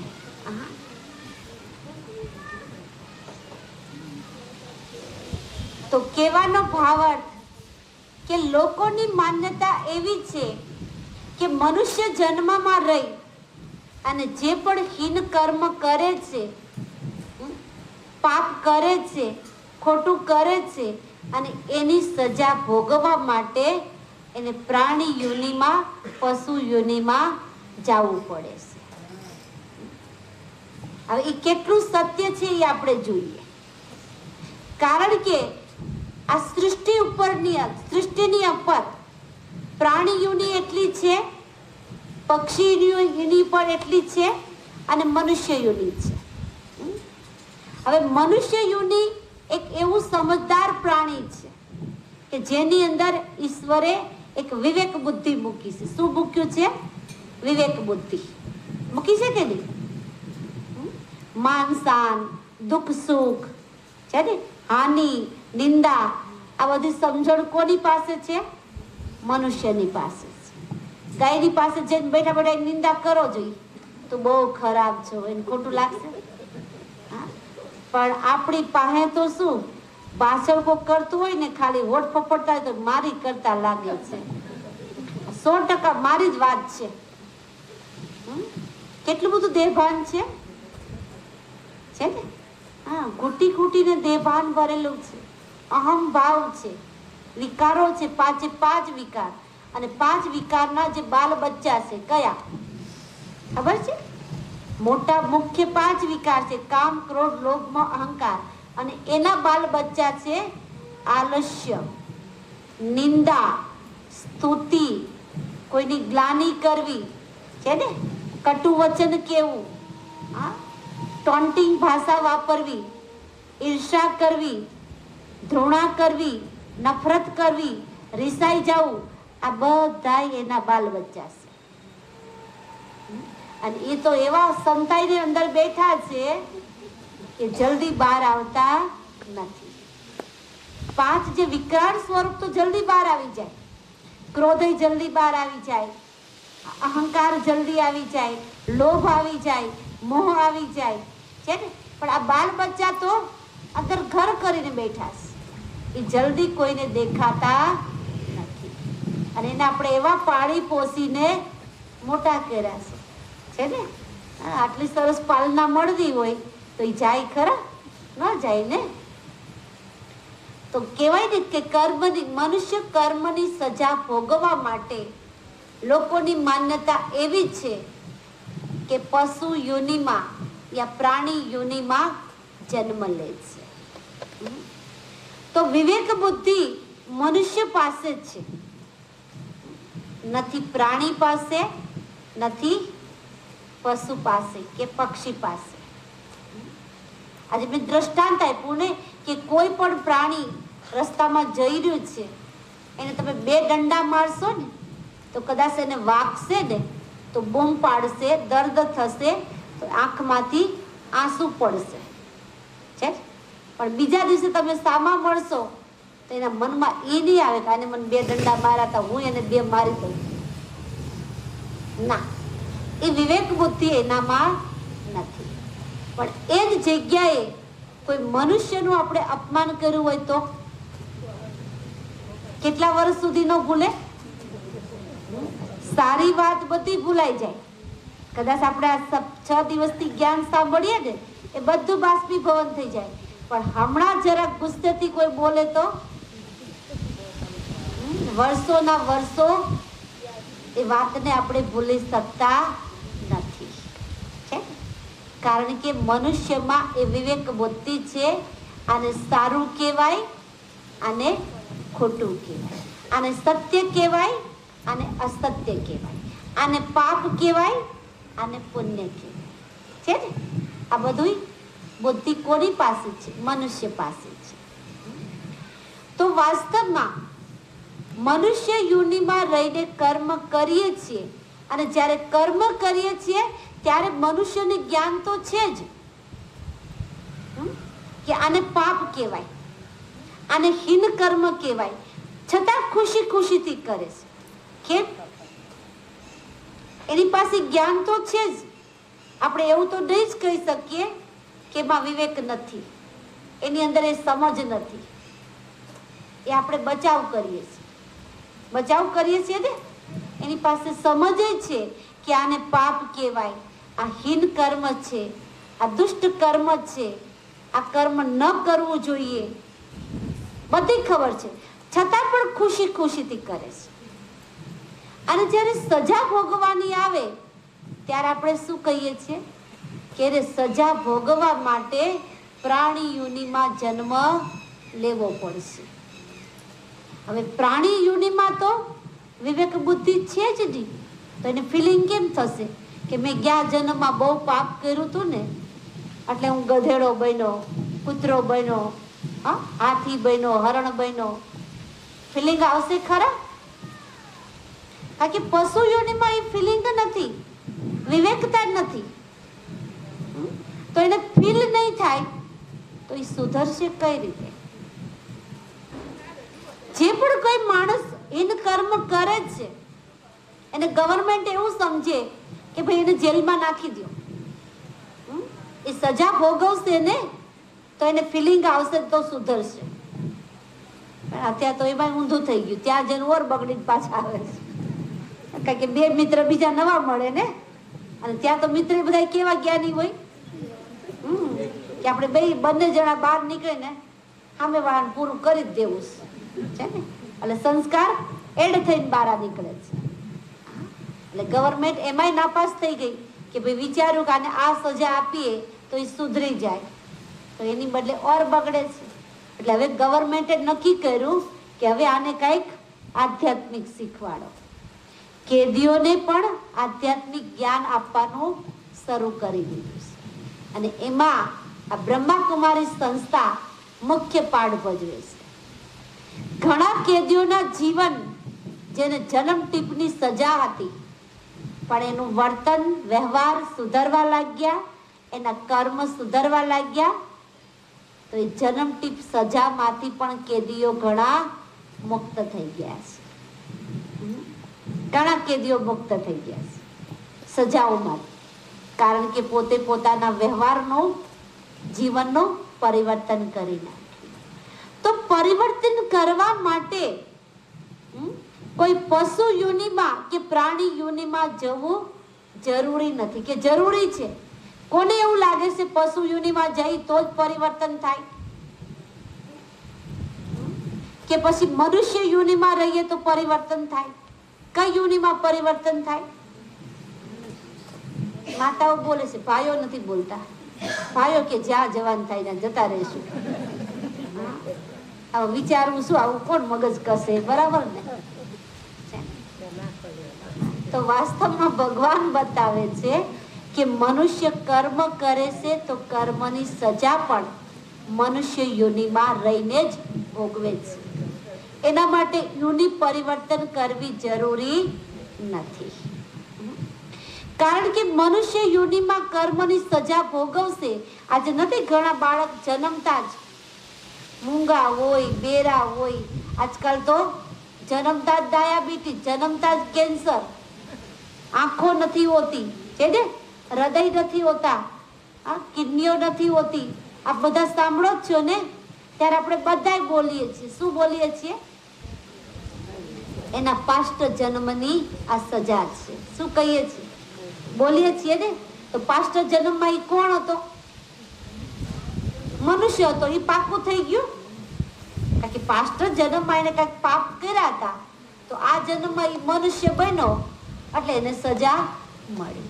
જો ગયા જન્મમાં જાનવર હોય તો આ જન્મમાં સજા કઈ રીતે મળે? અને સજા મળે તો એને કોઈ ફિલિંગ આવતી નથી. તો ભગવાને આ એક આશ્ચર્યજનક, એક ખુશીની વાત સંભળાવી. કારણ કે અત્યાર સુધી આપણે બધાને દુઃખ હતું ને, કે ખબર નહીં આ મનુષ્ય એક જન્મ મળ્યો છે, ખાઈ પીને મોજ કરી લ્યો, જેટલું હરવું હોય ફરવું હોય ફરી લ્યો, પછી બીજા જન્મમાં તો ખબર નહીં કઈ યોનિમાં જશે. કઈ નક્કી નહોતું.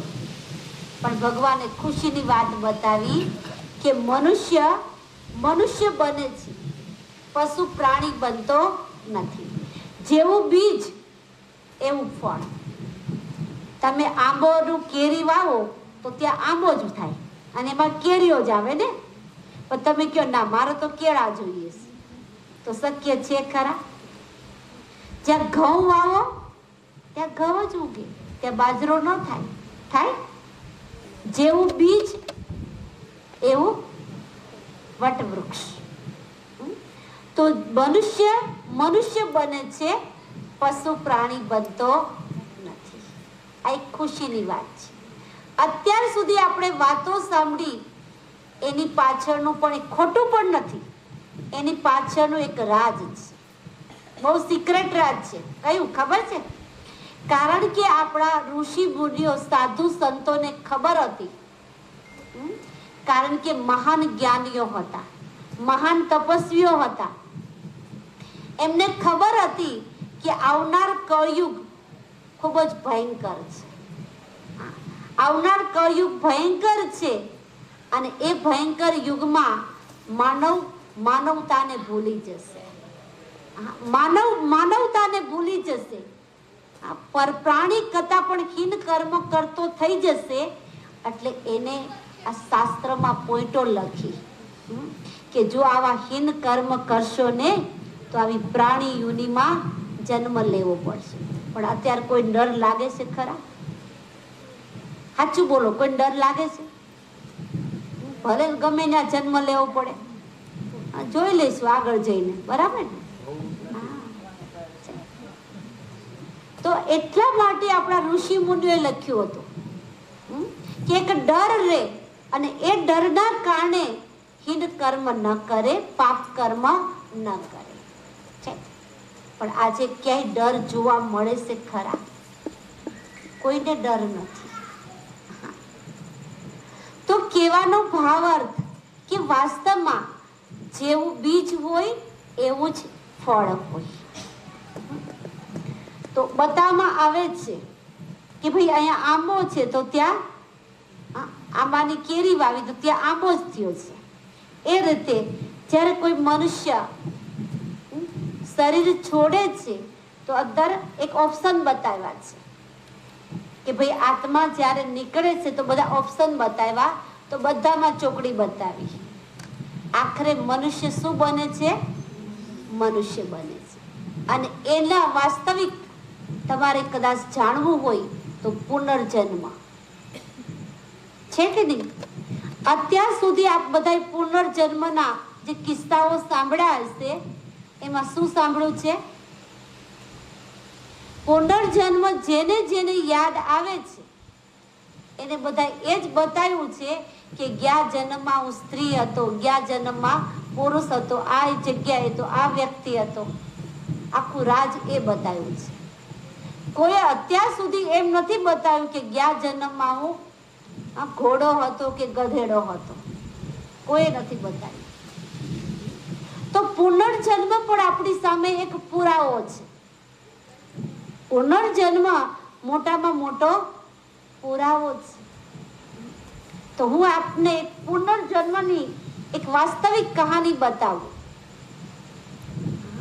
અને રિયલી કહાની છે, કોઈ વાત મનઘડિત વાત નથી. કારણ કે રિયલ કહાની એટલા માટે કે આપણા બ્રહ્માકુમારી વિદ્યાલયમાં એક આપણા ભાઈ હતા જેનું નામ જગદીશભાઈ, જેને 300 પુસ્તક લખેલા છે. અને ભગવાને એનું નામ એક સંજયના રૂપમાં આપ્યું હતું, કારણ કે એનું માઇન્ડ એવું હતું. એને અનેક શાસ્ત્રોનું પઠન કરેલું હતું છે. અને પછી આ બ્રહ્માકુમારી વિદ્યાલયમાં એને સત્યતા લાગી અને પછી પોતાનું જીવન ભગવાનને સરેન્ડર કર્યું હતું. પોતે પ્રોફેસર હતા, એક લેખક હતા, એક કવિ પણ હતા. અને જ્યારે આ ઘટના હું જે વાત કરવા જઈ રહી છું એ ઘટના ઘટીને અને એ ઘટના ઘટી ત્યારે ભાઈ આપણા ત્યાં હાજર હતા. હવે વાત એવી છે કે કદાચ આપણે પુનર્જન્મ ન માનીએ, પણ પુનર્જન્મ વાસ્તવિક સત્ય એટલા માટે છે કે મનુષ્ય બને એની સત્ય ઘટના 1000 વર્ષ પૂર્વ કિસ્સાની, એક જન્મની નહીં, 1000 વર્ષ પછીના કિસ્સા. એક કહેવાય છે એક ડોક્ટરનો દીકરો હતો, એકનો એક. હવે કહેવાય છે કે રોજ સ્કૂલે જતો હતો અને રસ્તામાં બધી કબરો આવતી હતી, કબ્રસ્તાન હતું અને રસ્તો ત્યાં જ પડતો હતો. હવે રોજ ત્યાંથી પસાર પોતે થાય, એ બાળક, બધા બાળકો ત્યાંથી પસાર થાય. આ છોકરો બી એના મિત્રની સાથે હોય. રોજ એ કબ્રસ્તાનમાં એની રસ્તો, ચાલવાનો રસ્તો ત્યાં, એટલે ત્યાંથી બધા નીકળે. બાળકોને તો ખબર ન પડે કે આ કબર કહેવાય, શું છે, પવિત્ર સ્થાન છે. હવે એક વાર એ બાળકને બાથરૂમ જવાનું થયું. બાળક 5 વર્ષનો. બાળક ત્યાં બાથરૂમ કર્યું. જેવું બાથરૂમ કરતો હતો ત્યાં પ્રીત આત્માઓ બેઠી હતી. ત્યાં પ્રીત આત્માઓ બેઠી હતી. હવે એ પ્રીત આત્મામાંથી એક આત્મા ધારીને બાળકને જોવા લાગી. ત્યાં બીજી પ્રીત આત્મા એ બાળકને થપ્પડ મારવા જાય છે. ત્યાં બાજુમાં બેઠેલી પ્રીત આત્મા એને રોકે છે કે શા માટે આપણે કોઈ કર્મની સજા તો આટલી ભોગવી રહ્યા છીએ કે જેથી આપણે શરીર મળ્યું નથી, આપણે પ્રીત યોનિમાં આ સજા ભોગવીએ છીએ, ભટકીએ છીએ, શા માટે તું નિર્દોષ બાળકને મારસ? ત્યારે એમ આત્મા ધારીને જોવા લાગી અને જોતા જ એને 1000 વર્ષ પૂર્વ કહાની યાદ આવી કે 1000 વર્ષ પૂર્વ જે બાળક હતો ને, જે ગંદકી કરી, એ બાળક સાથે એને વેરઝેર હતું અને એના જ કારણે પોતે સુસાઇડ કર્યું હતું અને મરી ગયો હતો. અને પછી એને પ્રીત યોનિમાં આ સજા મળી. એટલે તરત જ એ પ્રીત આત્માએ એ બાળકના શરીરમાં પ્રવેશ કરી લીધો, હિસાબ કિતાબ ક્લિયર કરવા માટે. જો ગયા પછી આવે છે, ખબર તો છે ને બધાને. હા, ગયા પછી પણ હિસાબ કિતાબ ક્લિયર કરવા આવે છે. હવે એ બાળકની અંદર પ્રવેશ કરી લીધું એટલે બાળક ઘરે ગયો તો એકદમ ચૂપચાપ બેહી ગયો. ધીરે ખાવા પીવાનું બંધ થવા માંડ્યું. કોઈની સાથે બોલે નહીં, ગુસ્સો કરે, રડ્યા કરે, રોજ આવું કરવા લાગ્યો. મા બાપ ચિંતામાં મુકાઈ ગયા. એકનો એક બાળક અને બી ડોક્ટરનો દીકરો. શરીરની ટ્રીટમેન્ટ કરી, બધા રિપોર્ટ કરાવ્યા, પણ બધું નોર્મલ, બીમારી તો કાંઈ હતી નહીં. હવે ડોક્ટર લાઈનના માણસ આ બધી અંધશ્રદ્ધામાં તો કાંઈ માને નહીં. છતાં પણ બાળક છે બધી કે મોટા મોટા ડોક્ટરને પણ બતાવ્યું પણ કોઈ બીમારી નહોતી, કંઈ પકડાય નહીં. બાળક દિવસે ને દિવસે ગળવા લાગ્યો અને રોજ બાળક એવું બોલે કે મારું કોઈ ગળું દબાવે છે, મને કોઈ મૂંઝવે છે, મારું કોઈ ગળું દબાવે છે. પછી ડોક્ટરને બધાએ સમજાવ્યા કે ભાઈ તમે આને કોઈ ભુવા અથવા પીર પાસે લઈ જાઓ, આને કોઈ પરછાઈમાં પગ પડી ગયો લાગે છે. કહેવાય છે કે એક પીરની દરગાહ હતી, ત્યાં લોકોએ કીધેલું કે ભાઈ ત્યાં કઈ દોરો કરે છે અને ત્યાં તમે લઈ જાઓ તો એને સારું થઈ જશે. હવે જેવો બાળકને લઈને ત્યાં જાય છે, ત્યાં જતા જ એ બાળક પેલા પીરને શું બોલ્યો કે બંધ કર તારા ધતિંગ, કારણ કે હું પણ આ જ ધંધો કરતો હતો છે ને, લોકોને ધૂતવાનો, લોકોને અંધશ્રદ્ધામાં ફસાવાનો, ભગવાનથી દૂર કરવાનો, અને એ કર્મની સજા મને આ મળી છે, તો બંધ કર. પેલાને ખબર પડી ગઈ આ બહુ સ્ટ્રોંગ આત્મા છે, એને તો આ લોકોને મન ખુશ થાય એ રીતે જેવું તેવું કરીને મોકલી દીધા. ઘણી જગ્યાએ બતાવ્યું પણ આનો કોઈ ઉકેલ મળે નહીં. ખૂબ કંટાળી ગયા, એકનો એક દીકરો કરવું શું. પછી કોઈ એવા ન્યૂઝ આપ્યા કે ભાઈ હાપુડ જિલ્લાની અંદર એક સંત રાણેવાળા કરીને સંત છે કે જે ત્રિકાલદર્શી છે, તમે એની પાસે લઈ જાઓ અને કદાચ આને સારું થઈ જાય તો. હવે એકનો એક દીકરો શું કરે, જવું તો પડે જ. ત્યાંથી કોઈને કોઈ રીતે એડ્રેસ મેળવું અને ત્યાં પહોંચ્યા. જેવા ત્યાં પહોંચ્યા આશ્રમની અંદર, અને આશ્રમનું વાતાવરણ પવિત્ર અને એકદમ શુદ્ધ. સંતની તપસ્યાના કારણે વાતાવરણ પણ એટલું શુદ્ધ હતું. જેવું એ શુદ્ધ વાતાવરણમાં એ પ્રીત આત્મા એ બાળકના અંદર હતી, એ જેવા ત્યાં પહોંચ્યા એવું જ એ સંતના પગમાં પડી અને એ બાળક બોલવા લાગ્યો કે હે અલ્લાહના ઉપાસક, હે ઈશ્વરના ઉપાસક, મને તું આમાંથી મુક્ત કરી દે. એની ઉર્દુ ભાષા એને વાપરી, મને આમાં નિજાત લા, મને આમાંથી તું મુક્ત કર, મારાથી આ સહન થતું નથી. સંત રાણેવાળાએ માથે હાથ મૂક્યો, આશ્વાસન આપ્યું, અને એને ધ્યાન અવસ્થામાં જોયું તો એને ખ્યાલ આવ્યો કે આ તો 1000 વર્ષ પૂર્વનું જે દુશ્મની હતી.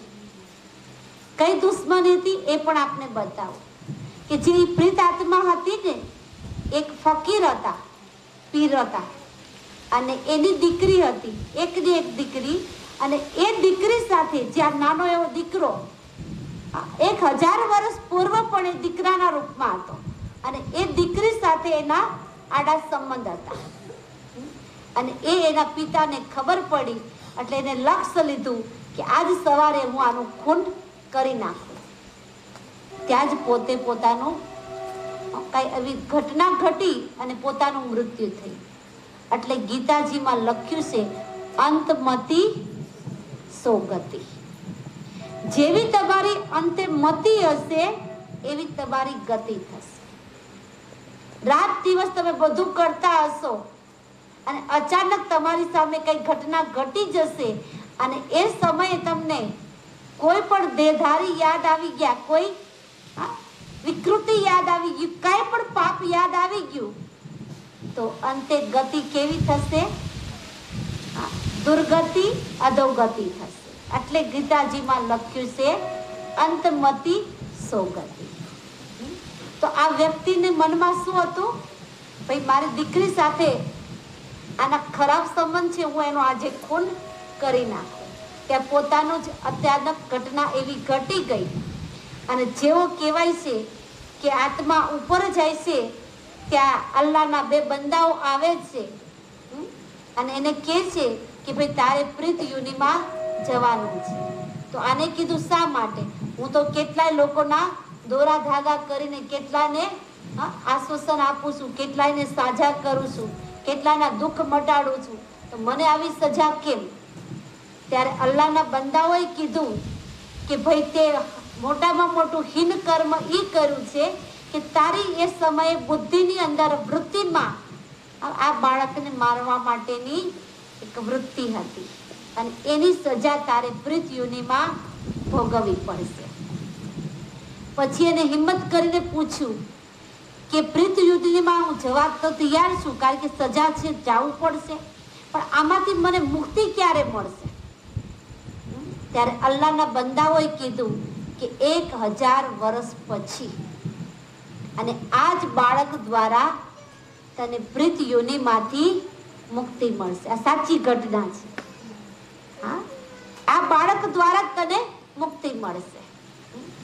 હવે સંત રાળેવાળા પાસે આવ્યા અને સંત રાળેવાળાએ કીધું કે ભાઈ આ આત્મા બહુ કઠિન છે, આનો સમય થશે ત્યારે એ આત્મા ચાલ્યો જશે, ત્યાં સુધી તમે બાળકને અહીંયા મારી પાસે રહેવા દો, હું જેમ ધર્મ ધ્યાન કરું છું એમ બાળક કરતો રહેશે.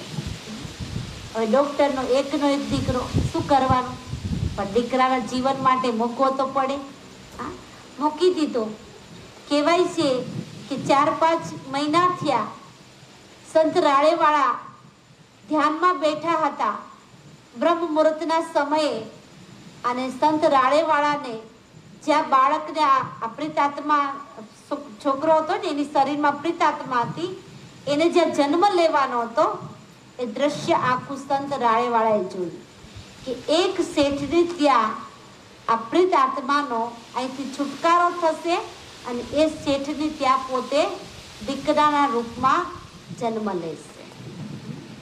તો સંત રાળેવાળા ધ્યાનમાંથી પાછા નીચે આવી અને પ્રેત આત્માને કહે છે કે હવે તું આ બાળકનું શરીર છોડી દે, હવે તારો સમય થઈ ગયો છે. તો પ્રેત આત્મા પાછી બોલી કે હજી નહીં છોડું, હજી 2 મહિનાની વાર છે, હજી મારું પિંડ તૈયાર છે, હજી હું નહીં જાઉં.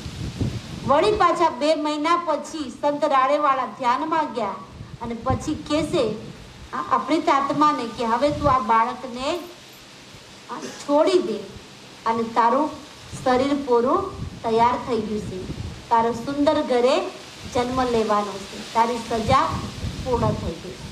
તો કહેવાય છે કે જ્યારે બાળકના શરીરમાં એ પ્રેત આત્મા હતી ત્યારે આપણા જગદીશભાઈએ એને 100 પ્રશ્ન પૂછ્યા કે પ્રેત યોનિ કેવી કેવી હશે.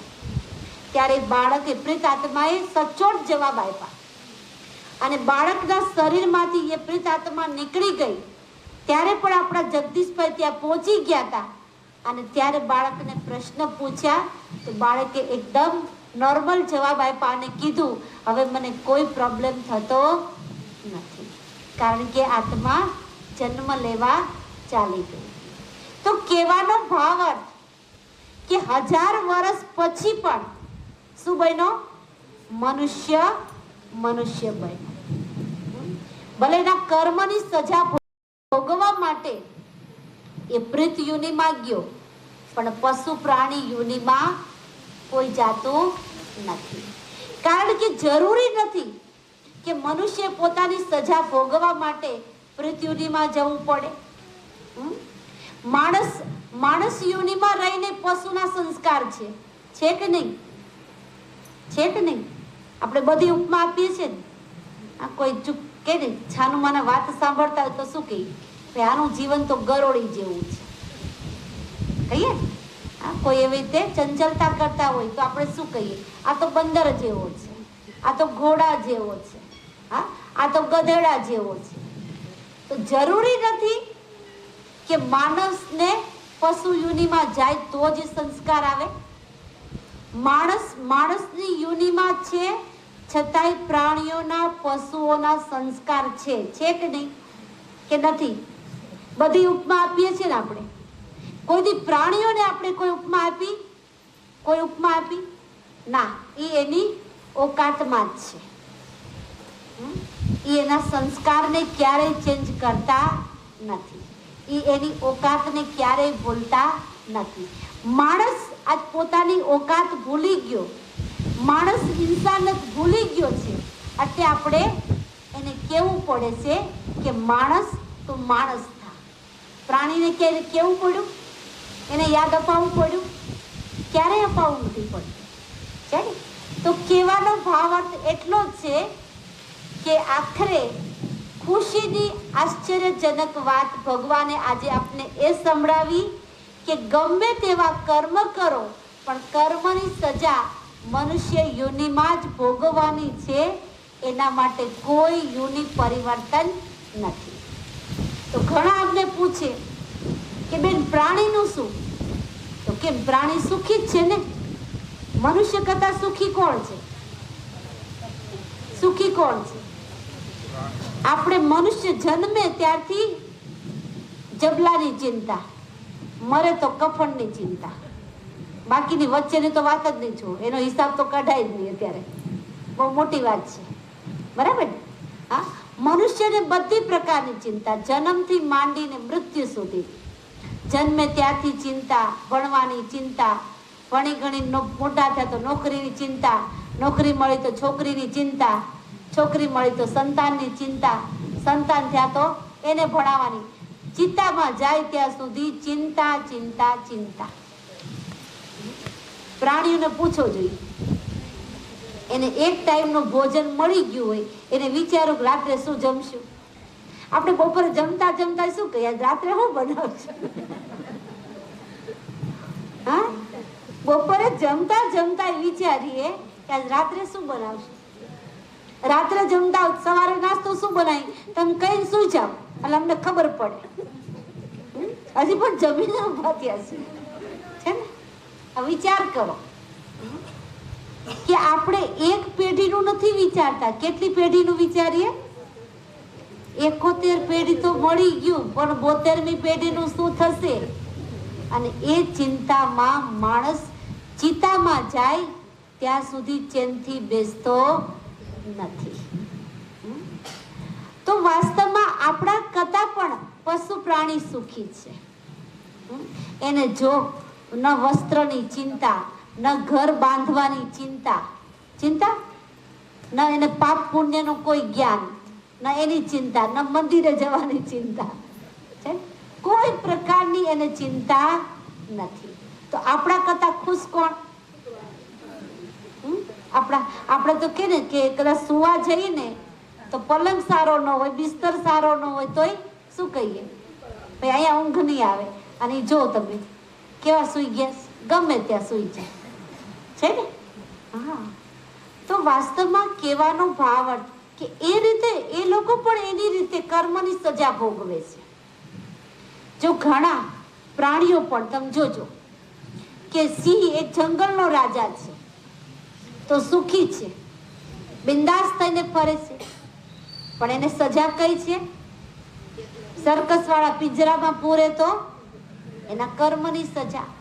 એમ કૂતરો જોવો, શેરીમાં રખડે તો કેટલો દુખી છે, પણ ઘણા કૂતરા એસી ગાડીમાં ફરે છે, બટર બિસ્કિટ ખાય છે, તો એને સુખ છે ને?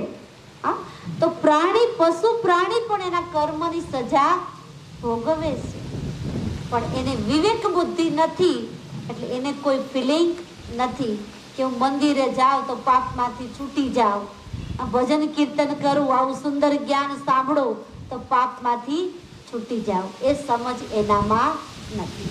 એ સમજ કોનામાં છે? મનુષ્યમાં છે.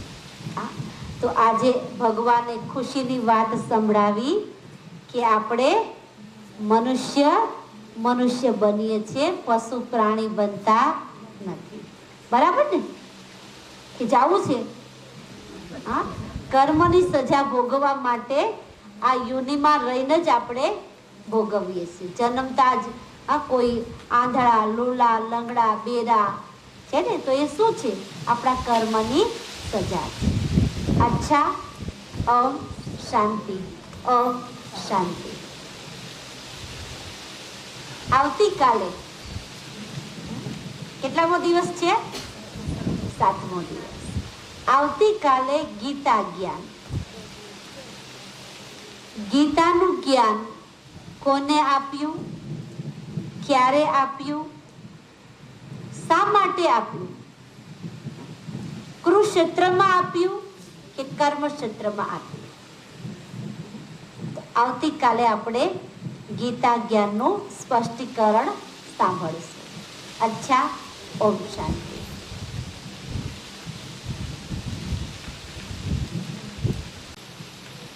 ચલો 2 મિનિટ ભગવાનને યાદ કરીએ, ભગવાનનો આભાર માનીએ.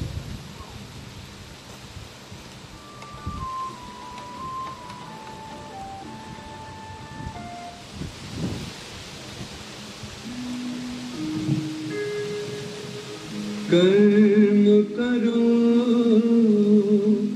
ऐसे भाई तुम, पड़े न फिर पछताना, पड़े न फिर पछताना.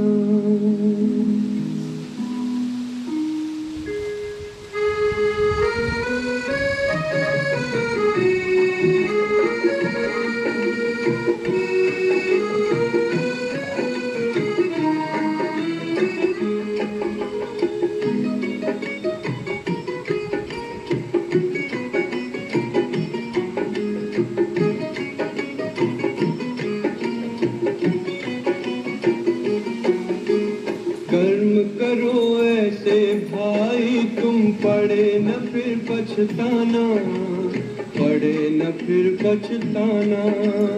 कर्म करो ऐसे भाई तुम, पड़े न फिर पछताना, पड़े न फिर पछताना. एक दिन तो धर्मराज को पड़ेगा मुख दिखलाना, पड़ेगा मुख दिखलाना. एक दिन तो धर्मराज को पड़ेगा मुख दिखलाना, पड़ेगा मुख दिखलाना. कर्म करो ऐसे भाई तुम, पड़े न फिर पछताना, पड़े न फिर पछताना. कर्म करो